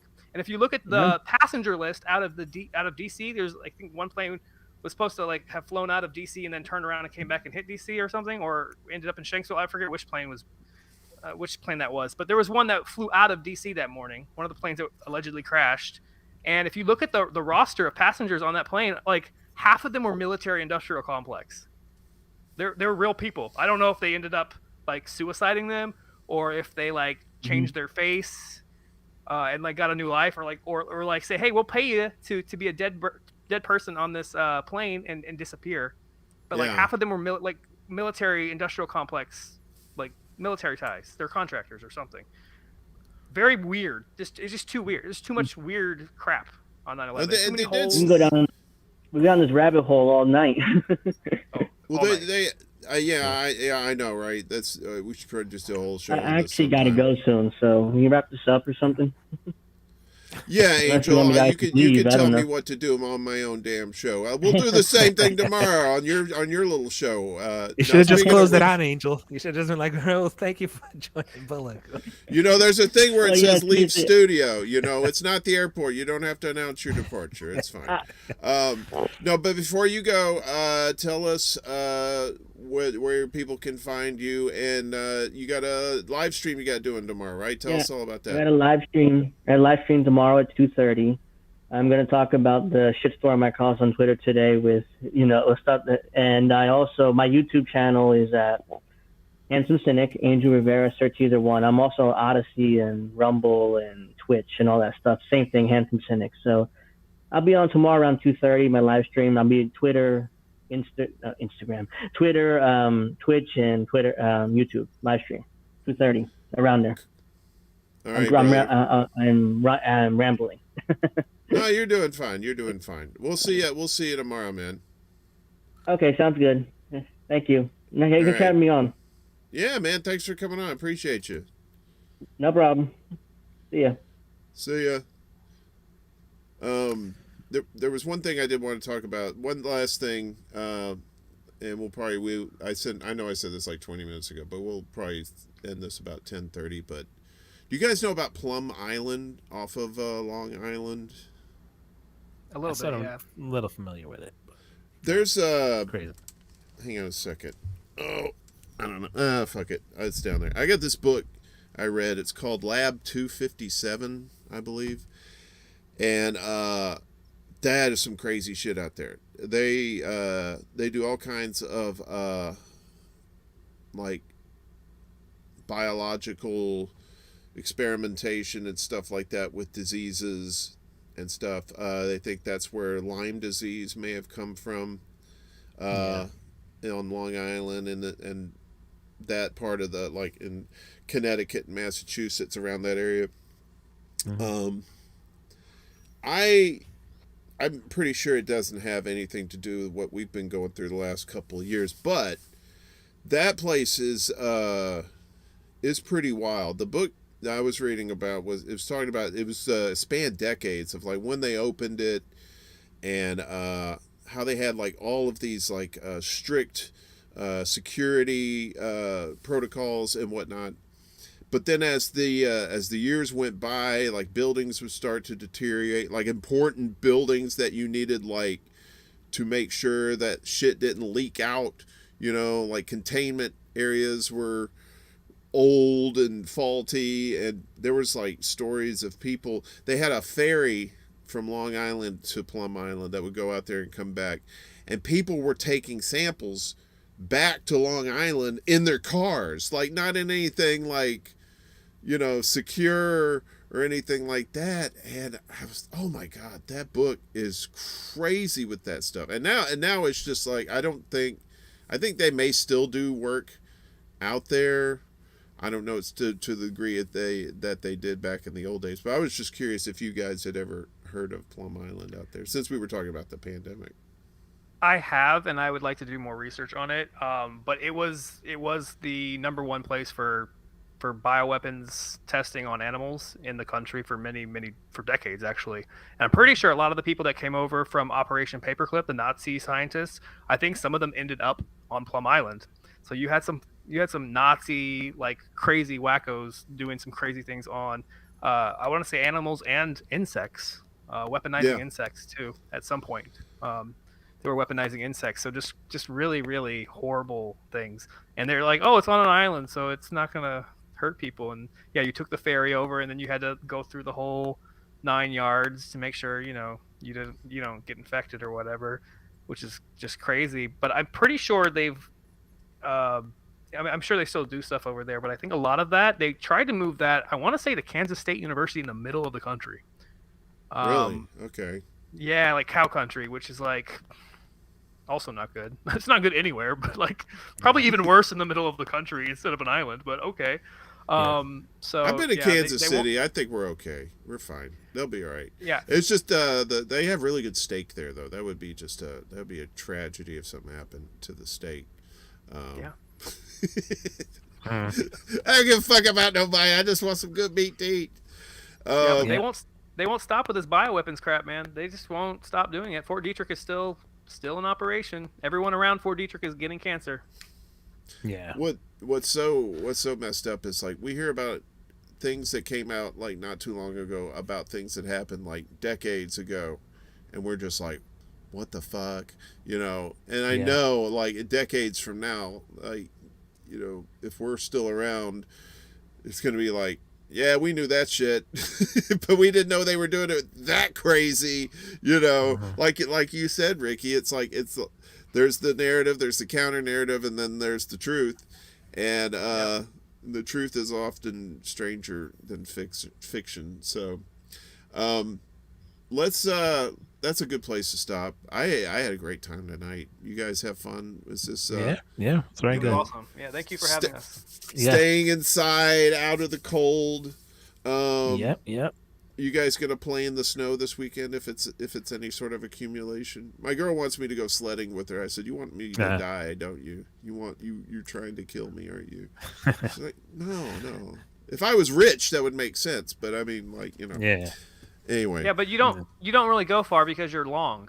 Your legs hit the bottom real quick, so it's not a big deal, right? We got Fort Greene Park over here, and the whole park is surrounded by like a containing wall that's probably like about 3 or 4 feet, and there's like great hills inside the park, but they all lead to the wall.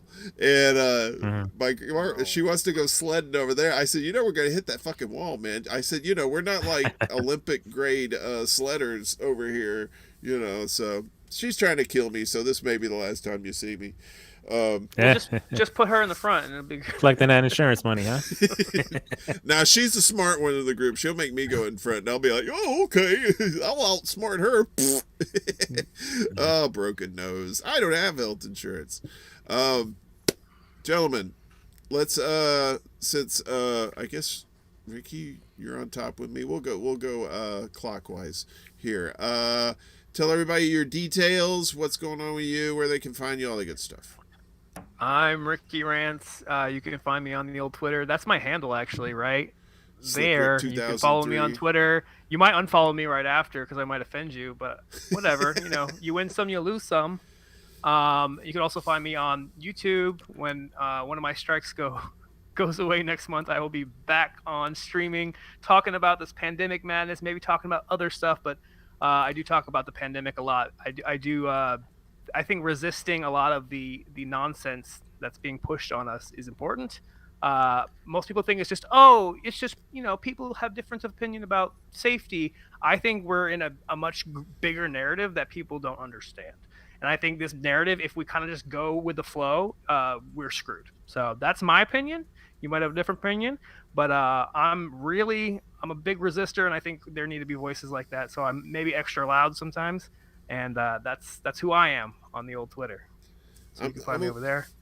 I'm pretty optimistic. I like to think the tide is turning. More and more people are starting to figure out there's some bullshit going on, and they're not believing what they're being told. I mean, there's still a bunch that do, but we're whittling those numbers down, fortunately. Kris, my brother from Independent News Network, tell me your tales. Where can people find you, and what you got going on soon?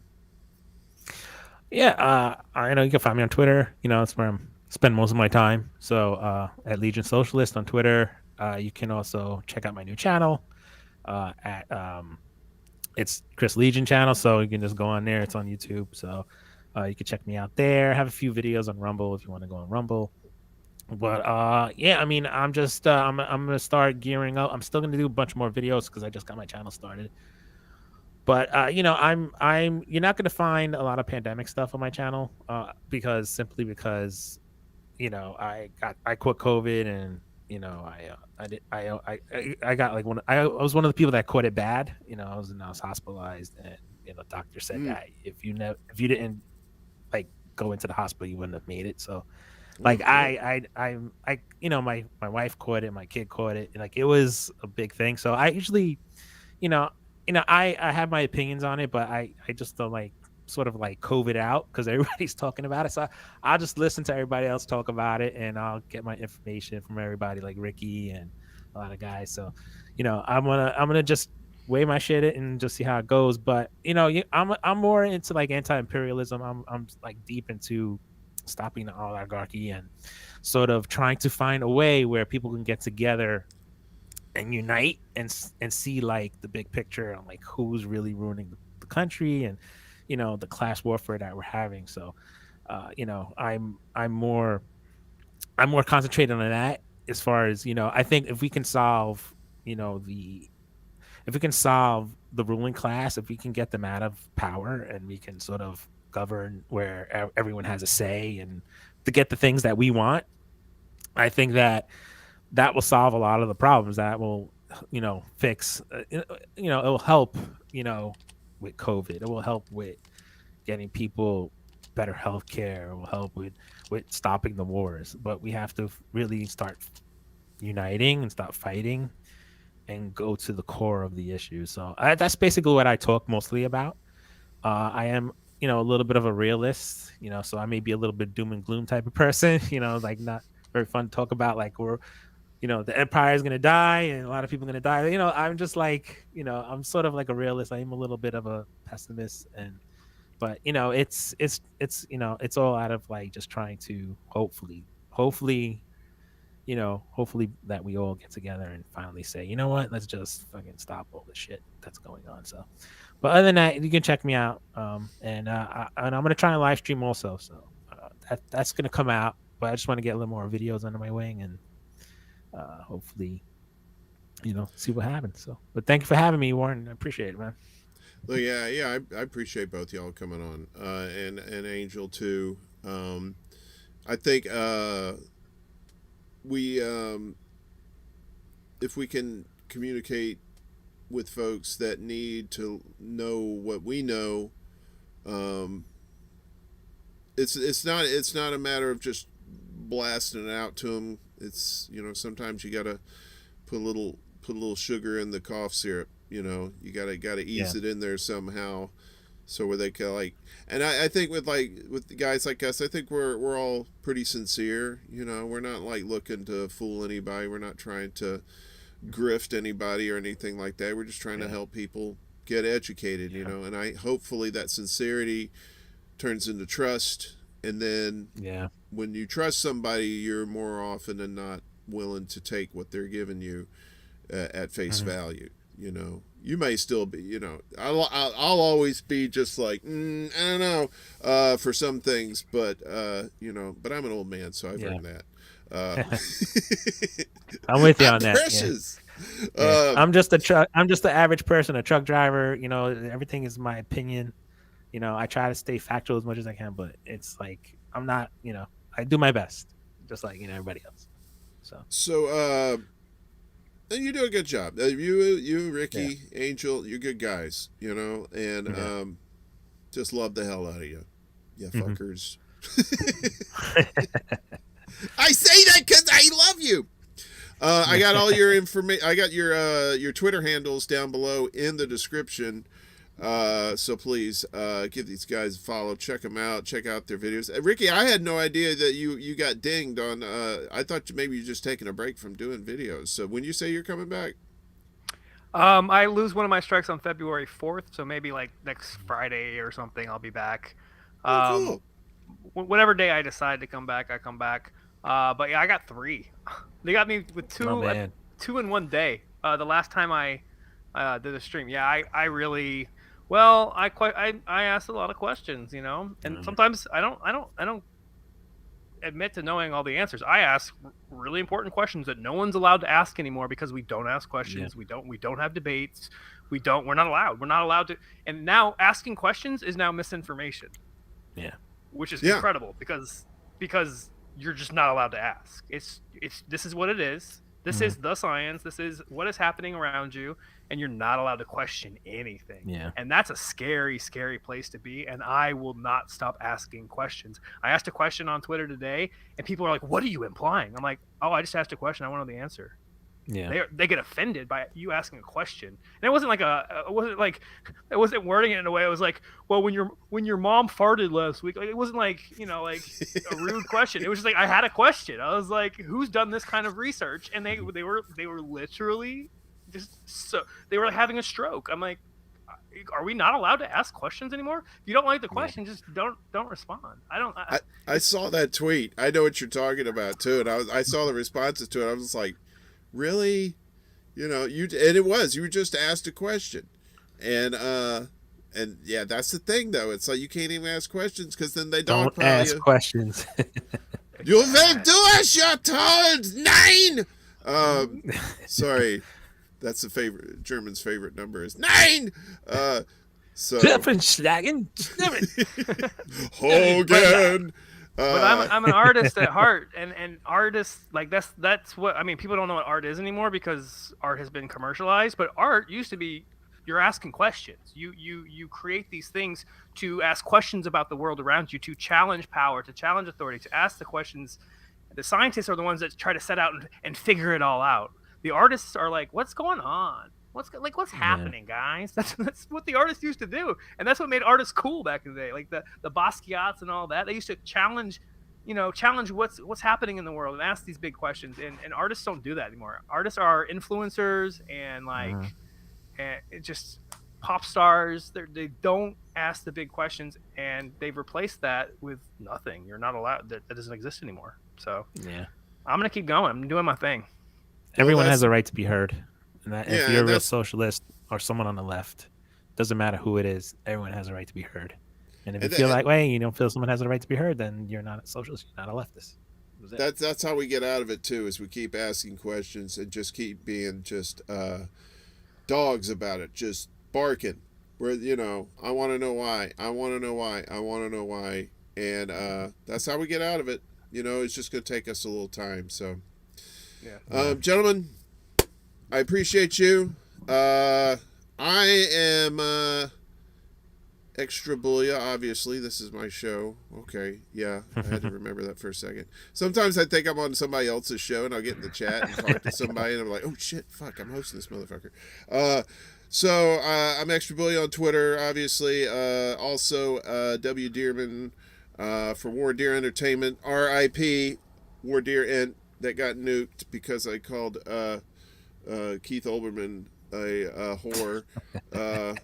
Fucking Twitter. That's like the worst way to get nuked. I know, right? I've said worse shit to better people, man. I was like, what the fuck, man?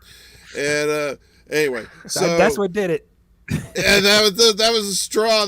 I cannot eat another bite. What about the wafer thin mint? Yeah, the dude at YouTube was looking at that thing and like, This tweet, fuck this. Right? That's Yeah, okay. it was like I can't- somebody at Twitter was like a super. Either they were a Keith Olbermann stan, or they were a balcony stan, or they were just generic old man stan. I don't know, Yeah. or a combination of the three, and then like, oh, this cocksucker, boom, he's out. Yeah, they were looking at Keith Olbermann's picture, putting on lipstick. He's in a Fuck this. he's in a protected group. You know, it's like people of color, Keith Olbermann. I know. don't be racist against the balcony people. Don't be a balconist. Come on, man. You could be better. But next people with week, balconies in NYC. I know, right? I want a place with a balcony though. I miss barbecuing. I miss cooking meat out on a grill. You know, now I just microwave it. It's not the same. But next week, fingers crossed, we're gonna have the whole Hee Haw gang from the Convo Couch here. Fee and Pasta and Johnny. Hopefully, we can make those dreams come true. So that should be fun, and we'll talk about their adventures in Central and South America, and talk about what they got coming up, because they're an international force, man. You know, I love what those guys are doing, and gal. Yeah. We need more of that in this space. So. Yeah. But gentlemen, let's go ahead and wrap this up. Have a great night to everybody. If you like this bullshit, like, share, subscribe, all that shit. I love you, brothers. It was great. I'm glad I got to talk to you. I know technically, man. Kris, you and I have spoken on yeah. streams before, but it was like with 9,000 people, and it was like, it's like, I know. needed It's, it. it's hard. It's hard. It hurts my ears. But this was Yeah. not. I like. I don't like going to clubs. I like going to pubs and small dive That's me bars. now. So I Yeah. like to think of this as a dive bar for us. So Yeah. all right, Yep. guys. Thanks everybody in the chat. Velvet Trance. She showed up late, but better late than never, dear. I love you. And who else showed up? I think that's probably the Russian hooker bots. They showed up. Thanks for Nice. thanks to Vegan Succubus for being sheriff in the chat. Appreciate you. And Laws 456. So anyway, I like to shout everybody out because I appreciate y'all. We wouldn't do this. If I did this by myself, they'd put me in the loony bin. So anyway, it's good to have an audience. Have a great night, boys. Take care. Don't forget to wear your booties. And as always, wash your ass and don't let it freeze. Maybe. Peace. Peace.